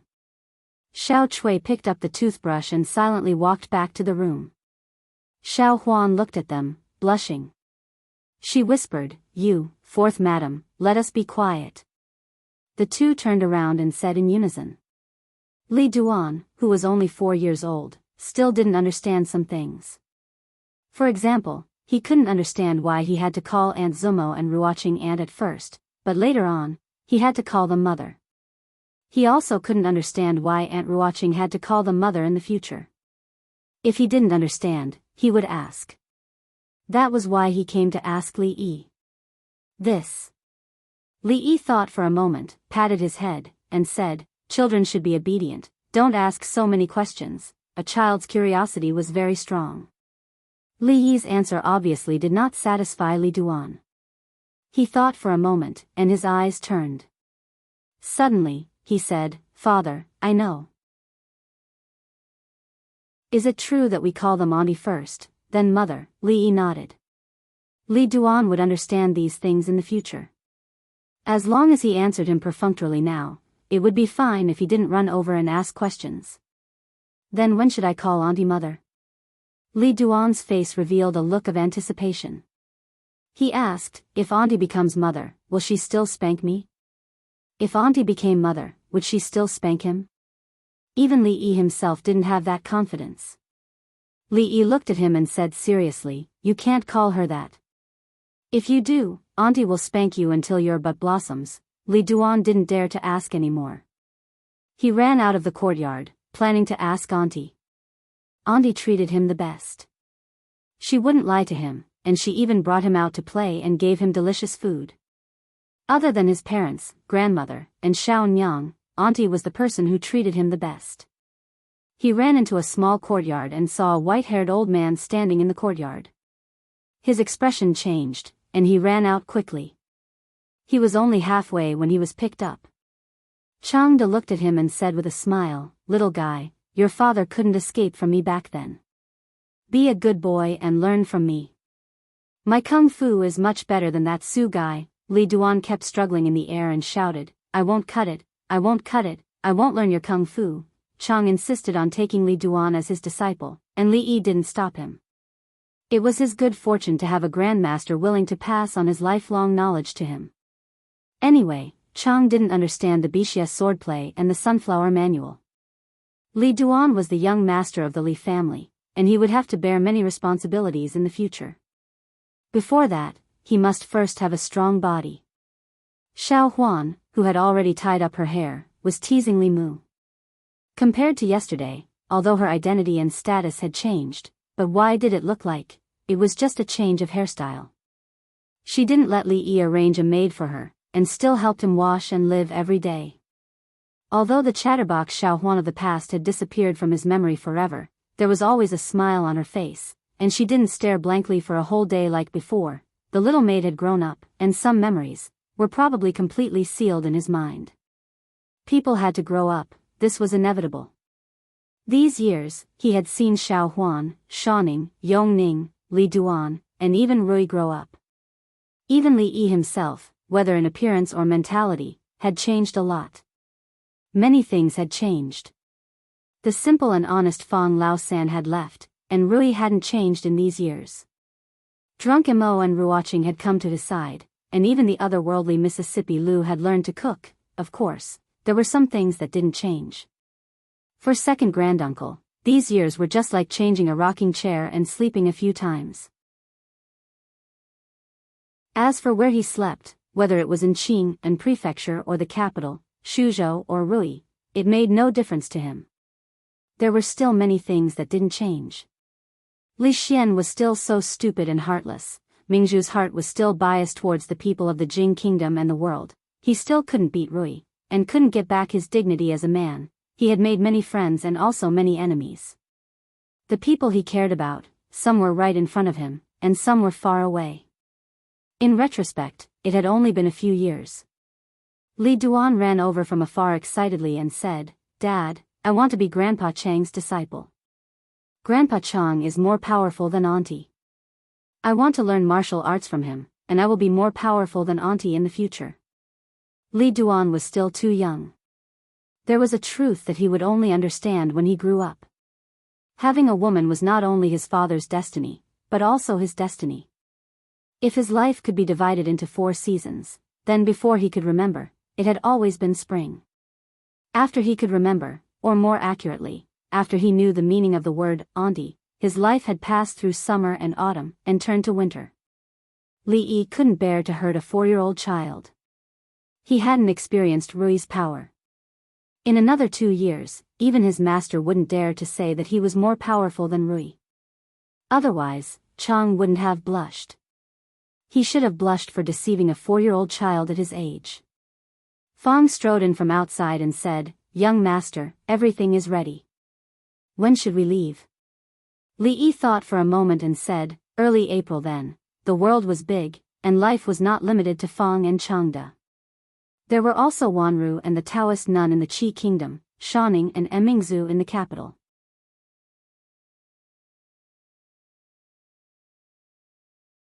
Chapter 1109. A long time ago, Li Yi had been planning a long journey. Since the early years of Jinghe, for a long period of time, their family of 4 had been focused on survival. At that time, he had introduced candied hawthorns, strong liquor, and Ruidu only because he wanted his family to have enough to eat, live in a big house, and not have to worry about their livelihood. Later, when he came to the capital, whether it was to promote various reforms in the Jing kingdom or to help Emingzu build momentum, they were all half-heartedly welcomed. In fact, it had nothing to do with him. Not long ago, he helped Yangliuking to rebel. Although there was a small, almost negligible, subjective factor in it, it was not closely related to him. Li Yi felt that he was not even as good as Fang. In the summer of the early years of Jinghe, Fang once told him that his dream was to have a beautiful wife and a big house. A long time ago, his dream came true. Although his wife was not beautiful enough, and his concubines were not beautiful enough, the house was big enough, and he had achieved his life goal. What about himself? Thinking about it carefully, Li Yi did not know what his dream was from the beginning to the end. He did not know before, and he did not know now. In terms of status and power, he had already reached the peak of what an ordinary person could achieve. If he wanted to take another step forward, he would have to rebel and become the emperor. It was impossible for him to become the emperor of the Jing kingdom. It was even more impossible for him to become the emperor of the Wu kingdom, the Qi kingdom, and the Zhao kingdom. He really had no interest in becoming the emperor. Having reached this step, he did not want to go any further. In terms of family, his wife and concubines were beautiful. Some were gentle like water, and some were passionate like fire. The family was harmonious, and the husband and wife were harmonious. Except that sometimes his waist was weak, he had no other shortcomings. In terms of personal strength, he still had his goal. He did not want to dominate the martial arts world, and he did not expect to surpass Rui in his lifetime. He only wanted to become a guru before Rui and Emingzu, and teach them how to be a qualified sister-in-law and a qualified princess. It was a pity that this was his only dream, and it was hopeless. Rui and Mingzhu's breakthrough depended on luck, but he depended on fate. Therefore, he could only pursue other things. For example, when they were free, they could walk out of Wishful Wool City, out of the Jing nation, and go to other places on this continent to have a look. That way, his trip here would not be in vain. Jinping 3rd year. Wuren 7th year. Jingyuan 27th year. July. Li Xian walked out of his room and scratched his messy hair. Last night, he had pulled an all-nighter to correct a few parameters. He then sent someone to the Academy of Engineering for further adjustments. Li Yi did not send him a red barbarian cannon, but he did send him a blueprint. After some modifications by the Academy of Science, the range and accuracy of the cannon had been improved slightly. Even after a sleepless night, he still looked full of energy. He laid down on the rocking chair outside and took out a letter from his bosom. He muttered, "I can't believe he ran so fast. I wanted to go out incognito again." He received this letter 2 months ago. At that time, Li Yi and his family had left to travel. He had not received any letters in the past few months. He did not say where they went, nor did he say when they would be back. He took the letter back, feeling empty in his heart. He sighed and murmured, "When will these days come to an end?" A figure ran from afar. When he ran to Li Xian, he stopped and said respectfully, "Brother." Li Xian looked at him and asked, "Going to the Women's Academy again?" Li Han said sternly, "Royal sister asked me to train those mathematics teachers." Li Xian waved his hand and said, "Don't use this reason every time. I know you are looking for the girl called Duan Wu. I have said many times that a gentleman wants a fair lady." "It's nothing." Li Han's face turned red. At 16 years old, he was only half a head shorter than Li Xian. A few years ago, he was a fatty who was extremely afraid of mathematics. Now, he had become a handsome young man. Li Xian changed the topic. He looked at him and suddenly asked, "Little Han, you are already 16 years old this year, right?" Li Han nodded. Li Xian thought for a moment and said, 16 isn't young anymore. According to the marriage laws of the Jing Kingdom, it's a suitable age for marriage. Your mother has already mentioned it to me many times. It's time to arrange a marriage for you and wait 2 years before you get married. I think that Lady Duan Wu looks very delicate and pretty, and her family background is also clean. Her family background isn't that much different now." A hint of joy appeared on Li Han's face. He forcefully suppressed the excitement in his heart. Li Xian shook his head at this time and said, "But Duan Wu is Li Yi's cousin and Li Yi is your teacher. In between, there is a difference in seniority. This is not right, not right. I think you should choose a girl from the Wang family or the Yang family to be your princess." Li Han was stunned for a moment and his face began to turn pale. Li Xian stood up from the rocking chair and said, "However, if you really like that girl Duan Wu, it's fine. I can help you. But before that, you have to promise me something first." On this side, Li Xian and Li Han seemed to have entered into some kind of secret discussion. On the other side of the lake, the girl holding the sword knocked away the wooden sword in the hands of another girl. She nodded and said, "It's better than a few days ago." Again. The girl picked up the wooden sword and rushed over again. The clothes of the two figures fluttered in the wind. Their postures were beautiful and pleasing to the eye. On the side of the lake, 2 women looked over. On the left, a woman wearing a phoenix coronet withdrew her gaze from the 2 girls and looked at the other person next to her and said, "In the blink of an eye, Shanning has grown so big. If I remember correctly, after this year, she will be 18, right?" The woman on the right who looked younger nodded and said, "Sister remembers correctly. This year, Bing Ning is already 18 years old. Time makes people grow old. Now, even Bing Ning has grown up. It seems that we are really old." The woman who was already the Empress Dowager sighed and said, "It's time to find a good husband for her. I'll ask Xian to pay more attention to see if there are any young talents in the capital city who are worthy of her." Concubine Yen shook her head and looked at the girl on the lawn and said, "Your Majesty is busy every day. Don't worry too much. Bing Ning, it's not time yet." The 3rd year of Jingping in the Jing Kingdom was the 7th year of Wuren in the Wu Kingdom and the 27th year of Jingyuan in the Qi Kingdom. This year, for the Jing Kingdom, was a year of recuperation and continued growth. In the past few years, the people's taxes had been reduced again and again, but the national treasury was increasingly full. The agriculture and commerce went hand in hand, and the country's military strength was even more powerful. It seemed to be suppressing the Qi kingdom and becoming the leader of all countries. Compared with the Jing kingdom, the situation in the Wu kingdom had changed dramatically. At the beginning of the 7th year of Wuren, eldest Princess Duanrong made a strong comeback and seized 6 provinces, including Cangzhou, Nanzhou, and Linzhou. Later, several provinces surrendered voluntarily. In the past 6 months, they had been recuperating and developing steadily. In a short time, they had taken over 17 provinces, which was almost half of the provinces controlled by the imperial court of the Wu kingdom. In the 8th month of the 7th year of Wuren, when Princess Duanrong had taken over 20 provinces, the imperial court finally realized that Princess Duanrong and the others had the strength to overthrow them.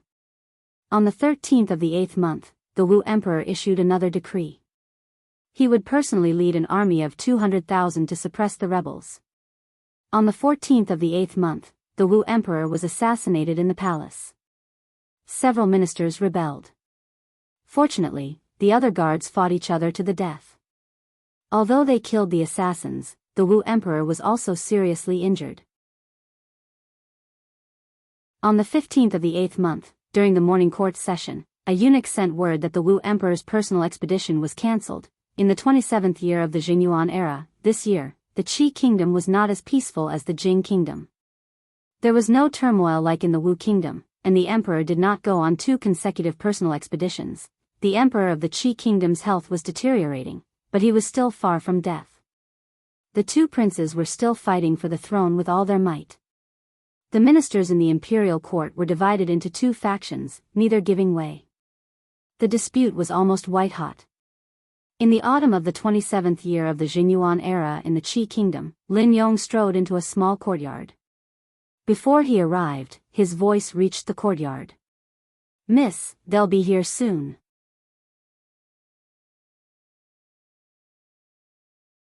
Chapter 11:10. Goodbye, Shopkeeper Lin. We'll leave this batch of goods to Shopkeeper Lin. If Shopkeeper Lin comes to Liuzhou in the future, please send someone to inform us. We'll have to rely on him in the future. A few stewards walked out of the courtyard and turned around to greet a woman. Although the person in front of them was a woman, she was known as the Hua Mulan of the business world. Not only was she outstanding in appearance, but her ability was also not to be underestimated. In a short span of 4 years, she was able to turn a small clan that could not be shown in public into a giant in the business world. Even those rich and powerful clans that had hundreds of years of history could not be compared to them. Of course, part of this was due to her heaven-defying background, but the role of this woman called Lin Wanru could not be ignored. They did not expect to be able to hitch a ride on the Lin family's wagon. They just wanted to pick up the leftovers. It was enough for the family to take a small step forward in Liuzhou. We are businessmen. It's always mutually beneficial. You're welcome. Lin Wanru nodded. She did not show any enthusiasm, but she did not alienate them either. Then we'll take our leave. The few of them chatted for a while more before leaving. When Lin Wanru walked back to her room, Lin Yong walked in quickly from outside. Lin Yong's face was filled with joy. He quickly said, "Miss, the Li brothers have written again." Lin Wanru nodded. She did not have any expression on her face. She said, "Put it down. I'll check the accounts first. I'll look at it later." "Oh," Lin Yong responded and put the letter on the table. He sat on a chair on the other side, poured himself a cup of tea, and drank it leisurely. Every time Brother Li wrote a letter, the young miss would always have this indifferent expression. It looked like she didn't care at all, but the young miss shouldn't think that he, Lin Yong, was stupid. After all, he had watched the young miss grow up. Some of her thoughts could not be hidden from him. She kept every letter from the Li brothers. Whenever she had time, she would take them out and read them. She even imitated his handwriting. She thought that she did not know, but in fact, Xiao'er had told her everything. The more she pretended to be normal, the more abnormal she was. This was not a good thing. She would be 23 this year, and she had no idea at all. She was a 23-year-old girl, and some of her children were about to be engaged. If the Li brothers came and she was still like this, she would not be able to get married at 32, let alone 23. 4 years. How many 4 years did she have to wait? After drinking a cup of tea, Lin Yong finally could not help reminding her, "Miss, you are holding the account book upside down." Lin Wanru looked up at him and straightened the account book without changing her expression. She said, "Why don't you go out? Don't you have work to do?" Lin Yong grinned and said, "I have finished my work today. I want to have a cup of tea and have a rest." Lin Wanru looked at the account book for a while. When she reached for the teacup, she seemed to take the letter. She opened the envelope and casually took a sip of tea. She did not put down the teacup and looked at the letter. Lin Yong could not help saying, "In fact, you don't need to read it. The brother who sent the letter said that the Li brothers would be here in a few days." "Well, I see." Lin Wanru took another sip of tea and said calmly. "Mississippi," Lin Yong suddenly said. "Yes?" Lin Wanru raised her head and looked at him. Lin Yong pushed the teapot over and said, "Pour some water into the teacup.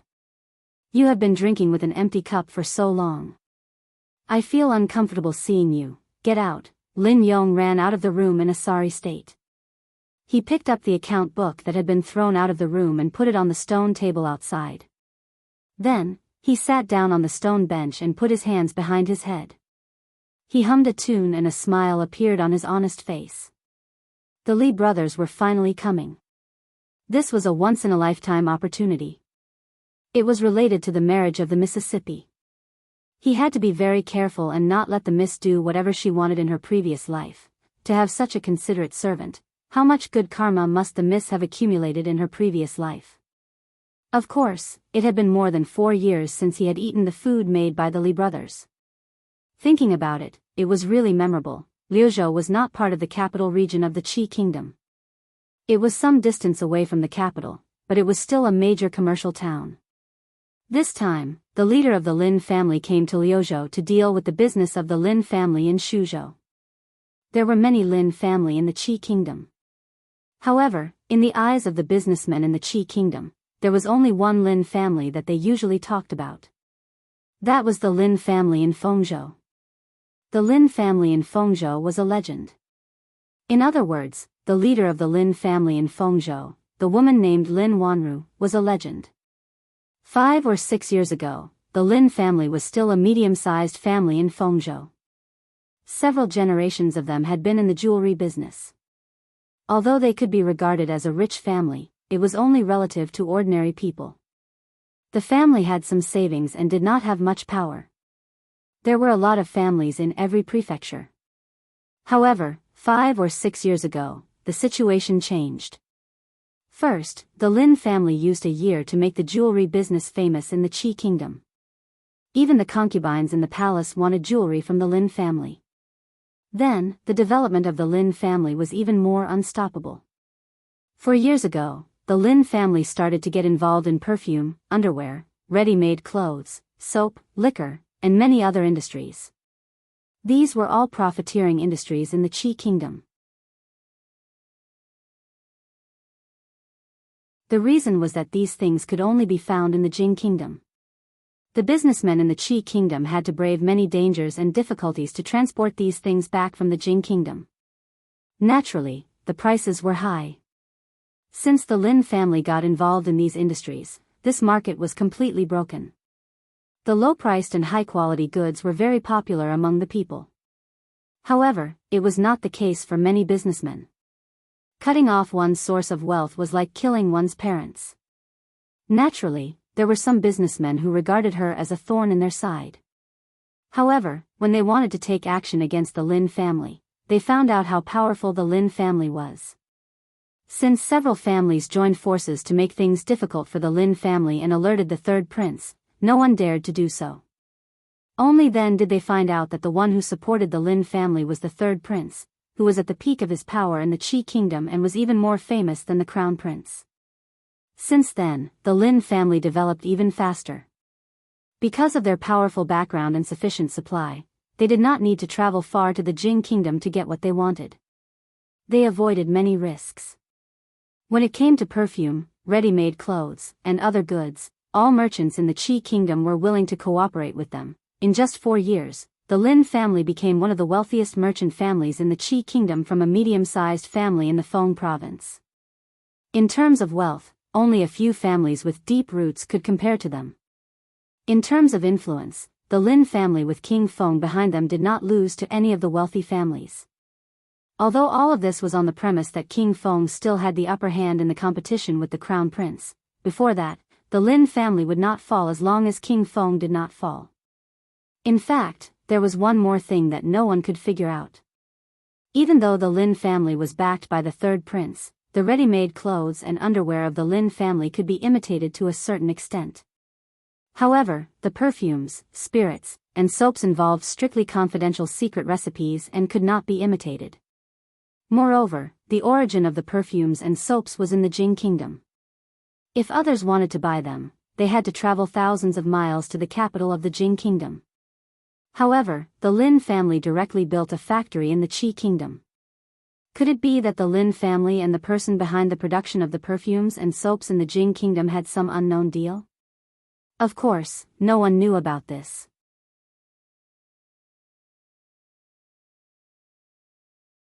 Chapter 11:11. The Qi Kingdom, the capital city. Prince Heng's residence. Zhao Zheng paced back and forth in the hall with a gloomy expression. He grumbled, "What is Imperial Father thinking? Has he become muddle-headed from his illness?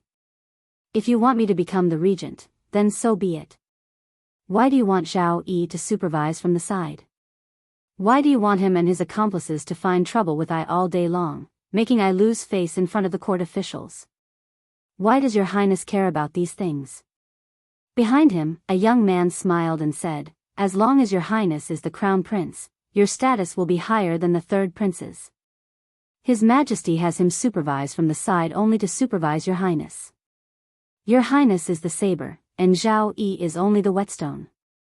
Otherwise, the regent would be the third prince, not your highness. Until the very last moment, no one will know Imperial Father's thoughts." Zhao Zheng's face was full of vexation. He suddenly looked at the young man behind him and said, "Protector Feng, I know that your empress is very powerful. As long as you can help I obtain the throne, I can promise you that after I ascend the throne, I will establish the holy religion as the national religion." Feng Yu's eyes flashed, but he was not in a hurry to agree. Instead, he smiled and said, "Your highness, do not worry. Between the third prince and your highness, since the empress has chosen your highness, she will definitely do her best to help." Zhao Zheng looked at him and said, "Not her best, but definitely. Protector Feng, do you understand what I mean?" Feng Yu was silent for a moment, then said, "This matter, I still have to discuss with the empress. Your highness, I will take my leave. I still have some matters to attend to, so I will not see you off, Protector Feng." After Feng Yu left, an old man walked out from the back of the hall and walked to Zhao Zheng's side. He bowed and asked doubtfully, "Your highness, those people, are they really so powerful? Don't underestimate them." Zhao Zheng looked out of the hall and said slowly, "The power of the holy religion is far beyond our imagination. I suspect that they have people hiding in the palace. Even in Ai's palace, not everyone is Ai's man." The old man pondered for a moment and said, "Your highness, please forgive this old official for speaking out of turn. This holy religion is so powerful that they must have a motive. Your highness must be very careful if they join hands with them, I know." Zhao Zheng nodded and said, "No matter what they want, the most important thing now is to ascend to that position. As for the rest, it won't be too late to settle it in the future." The three Protector Feng, Heng, when Feng Yu left the Heng Prince's palace, the two protectors in purple were already waiting outside. The three of them passed through a few more alleys and after a few turns, they arrived in front of a small courtyard. He gently knocked on the door and waited for a while before he pushed it open and entered. Passing through the courtyard, they came to a room. The door was not closed. Feng Yu walked in and saw the middle-aged Taoist nun meditating on the bed. He looked at the middle-aged Taoist nun and asked tentatively, "Your Highness, Zhao Zheng is a little impatient.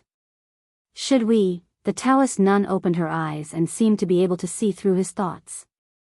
Fang Yu felt a chill in his heart. After a long time, she said, helping Zhao Jing to ascend the throne is not our goal. How is the matter I asked you to do? Fang Yu lowered his head and said, in the past few years, under the efforts of the protectors in purple, the officials around Zhao Zheng have been infiltrated by 30%. 30%? The Taoist nun's expression was calm as she repeated. Fang Yu paused for a moment, then said with difficulty, to 20%, only 20%. The Taoist nun closed her eyes and said, I told you long ago that you cannot be impatient. Do you still remember what our ultimate goal is? I do. Fang Yu nodded and said, we will make Prince Heng a mere figurehead and help him ascend the throne. We will secretly control the Qi kingdom, and when the time is right, we will have him send troops to the Jing kingdom to avenge our family. His expression was calm, but his eyes shone brightly.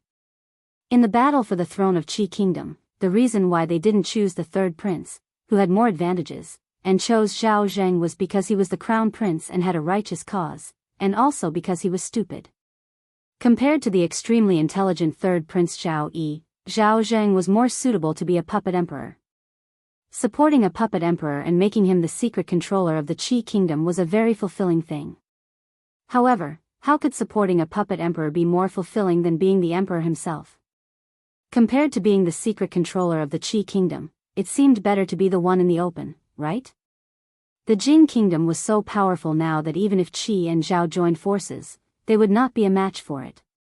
In the past, they still had the king of Shu, who was their only hope. Now that the king of Shu had been captured due to his carelessness, it was easier said than done to overthrow the Jing kingdom.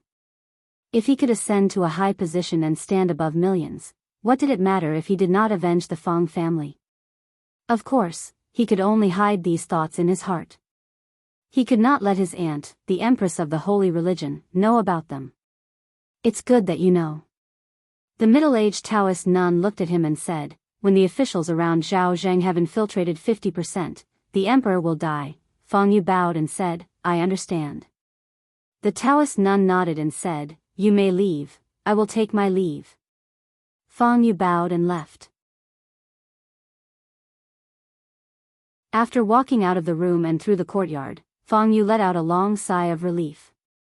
A purple-robed man stepped forward and said in a deep voice, Guardian, we have just received news that the believers in Lu province are no longer contactable. What?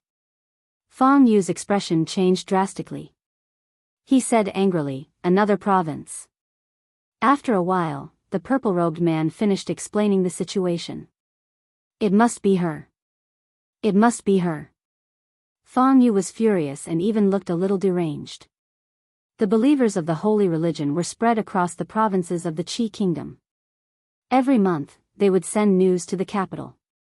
However, since the beginning of the year, they had lost contact with more than 10 provinces. The struggle for the throne between Zhao Zheng and the third prince had reached the most critical moment. The empress could not go out. He had sent the yellow emissary and the blue emissary, but none of them had returned. It was as if they had vanished from the face of the earth. They had completely lost contact. As a result, he did not dare to send purple-robed emissaries. Every purple-robed emissary had been painstakingly trained. The loss of one was a great loss to them. However, the consequence of this was that every fortnight, he would receive news that they had lost contact with a province. By now, more than 10 provinces had been lost. This situation was exactly the same as when they were in Shu province. Later, he realized that not only Shu province, but the believers of the entire Jing kingdom were no longer contactable. Aside from the other empress of the holy religion, who else could it be? From the moment they began spreading the word that there were 2 empresses in the holy religion, this matter had become irreparable. At that time, no one, including the empress, had expected that this unintentional action would become the source of the schism of the holy religion. Not only did the other side have the empress, they also had the envoy of the left. If they continued to ignore this matter, their foundation in the Qi kingdom would be destroyed. Fang Yu turned around and sternly said, I'll go tell the empress and ask her to make a decision. In the room, the cross-legged middle-aged Taoist nun opened her eyes again. After a moment of thought, she said, he's here. Outside the city gate of Liuzhou, a few carriages slowly entered. Su Zheng and the others had arrived in Lu province a month ago and had completely taken over the branch of the holy religion. For the past few months, whenever they arrived at a place, the first thing they did was to take over the believers of the holy religion in that province. Although there were some who were stubborn and unreasonable, they would try to reason with them when Fang punched them. If Taoist Nun had not personally come, they could have even used this method to reunite the holy religion. However, half a month ago, Ruoqing found out that she was pregnant. They could only slow down their pace and find a place to rest first. Fang sat outside the carriage and turned around to say, "Young master, the capital of Lu province is just up ahead." Outside the capital, Li Yi alighted from the carriage and took a few steps forward. He extended his hand to the woman who was waiting outside the city. "Long time no see."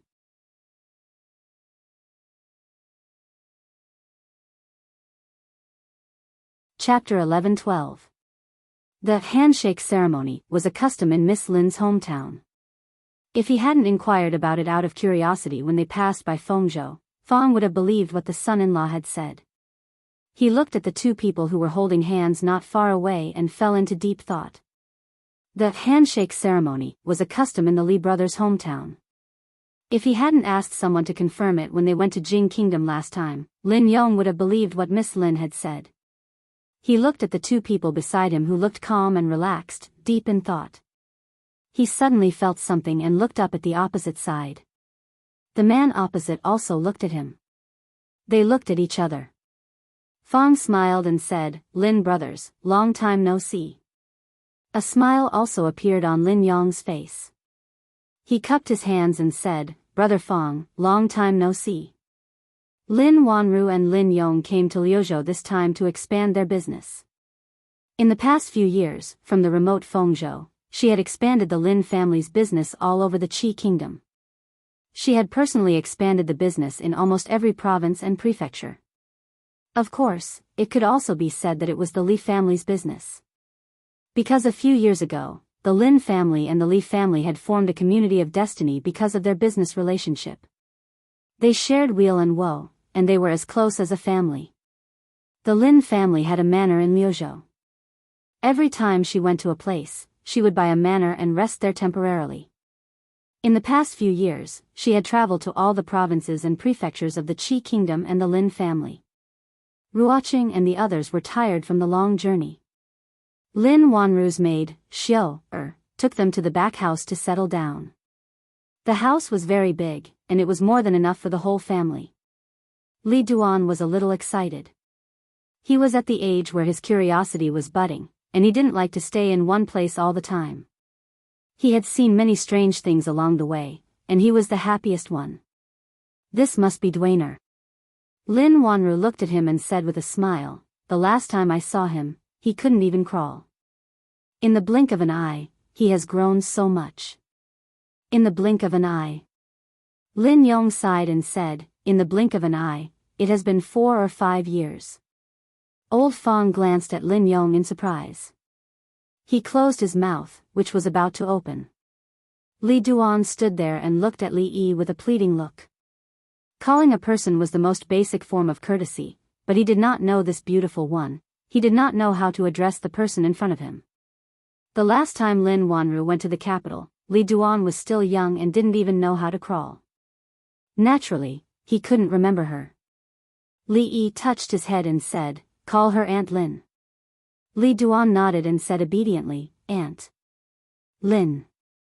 Lin Wanru smiled and said, "Dwainer is still as obedient as when he was young." Li Duan lowered his head in embarrassment. When Li Yi and Lin Wanru went to the back house, he looked up at Fang and asked, "Fang, Aunt Lin, should I call her mother?" According to his experience, from aunt to mother was only a matter of time. It was just that he couldn't grasp the timing. A long time ago, he discovered that Lil Auntie didn't know everything. Uncle Fang was omniscient. If there was something he didn't understand and it wasn't convenient to ask his father, he could ask Uncle Fang. Fang thought for a moment and said, "Don't call her yet. When you want to call her, Fang will tell you." "I see. Thank you, Fang." Li Duan nodded and ran to the back house. Fong looked ahead. Lin Yong had just gone in with them. He touched his beardless chin and murmured, "This Lin brothers is interesting, drunk ink, ruaching," and the others were a little tired from the journey. After settling down, they went back to their rooms to rest. Li Duan went to practice. Chang's requirements for him were a little stricter than Mississippi Lu. Although he was tired, his advantages were also very obvious. Rui became a guru. Luck and cheating played a big part. Her understanding of martial arts was certainly not as thorough as Su and Chang. And Chang was different from Su. Chang grew up in the palace since he was a child and was qualified to read the royal library, which contained countless martial arts secrets. Compared with Su, it was like the relationship between a rich and powerful sect and a rogue cultivator. In terms of fighting, it was not certain who was better. But in terms of profound knowledge, Su and his old lover were no match for him. Perhaps only old man Yang could compare with Chang. What's more, Chang was not limited to giving advice to Li Duan. He really taught him everything without holding anything back. Li Duan, who was only 5 years old, had already cultivated internal force. Ordinary adult men were no match for him. Ruaching and the others went to rest. Li Yi didn't need to rest, and it was not appropriate for him to rest. He hadn't seen Lin Wanru for several years. He should have had a lot to say, but when he opened his mouth, he didn't know where to start. "Young master, I'm going out with the Lin brothers. Miss, I'll take brother Fong out for a walk." Fong and Lin Yong, who were following behind the two of them, suddenly spoke at the same time. They spoke in unison, as if they had a tacit understanding. After a moment of shock, the two of them turned their heads at the same time. Their gazes met, and they confirmed each other's gazes. At the same time, there was an expression of mutual appreciation on their faces. When Fong and Lin Yong saw each other again, their relationship had progressed at lightning speed. With their arms around each other's shoulders, they walked out, leaving only Li Yi and Lin Wanru in the room. All these years, cough. Li Yi looked at her, then shifted his gaze away. "You've worked hard." The Lin family's business in the Qi Kingdom was actually more like the Li family's business in the Qi Kingdom. The Li family's shares were more, and what they invested were the core formulas and the like. But other than these, there was nothing else. All the shops and workshops in the Qi Kingdom were built by her alone, including the expansion of the business in one state after another. In 4 years, she had spread the shops all over the Qi Kingdom. One could imagine the hardships involved in this. Lin Wanru shook her head and said, "There's nothing hard about it. In fact, I've been busy like this in the past. Being busy with results is always better than not having any results." After saying this, Li Yi found himself speechless again. Compared to a few years ago when he was in Feng's state, there seemed to be an additional layer of invisible membrane between the two of them. This slight barrier made him feel a little irritated. Because of the irritated feeling, he felt a little thirsty. He walked to the table, took a teacup, poured a cup of water, and drank it in one gulp. Only then did the irritation in his heart subside a little. Lin Wanru coughed softly and said, "You used my cup again." I'm sorry. Li Yi almost coughed out the mouthful of water. He hurriedly put down the teacup. Then he realized something and asked, "Why did you say again?" "Forget it." Lin Wanru shook her head and said, "Anyway, it's not the first time." She walked over and took out a few account books from the cabinet and handed them to him. She said, "If Manager Li has nothing to do, help me check the accounts." Li Yi was startled. He felt as if something that had been lost for a long time had come back. He smiled and said, "I'm just an accountant.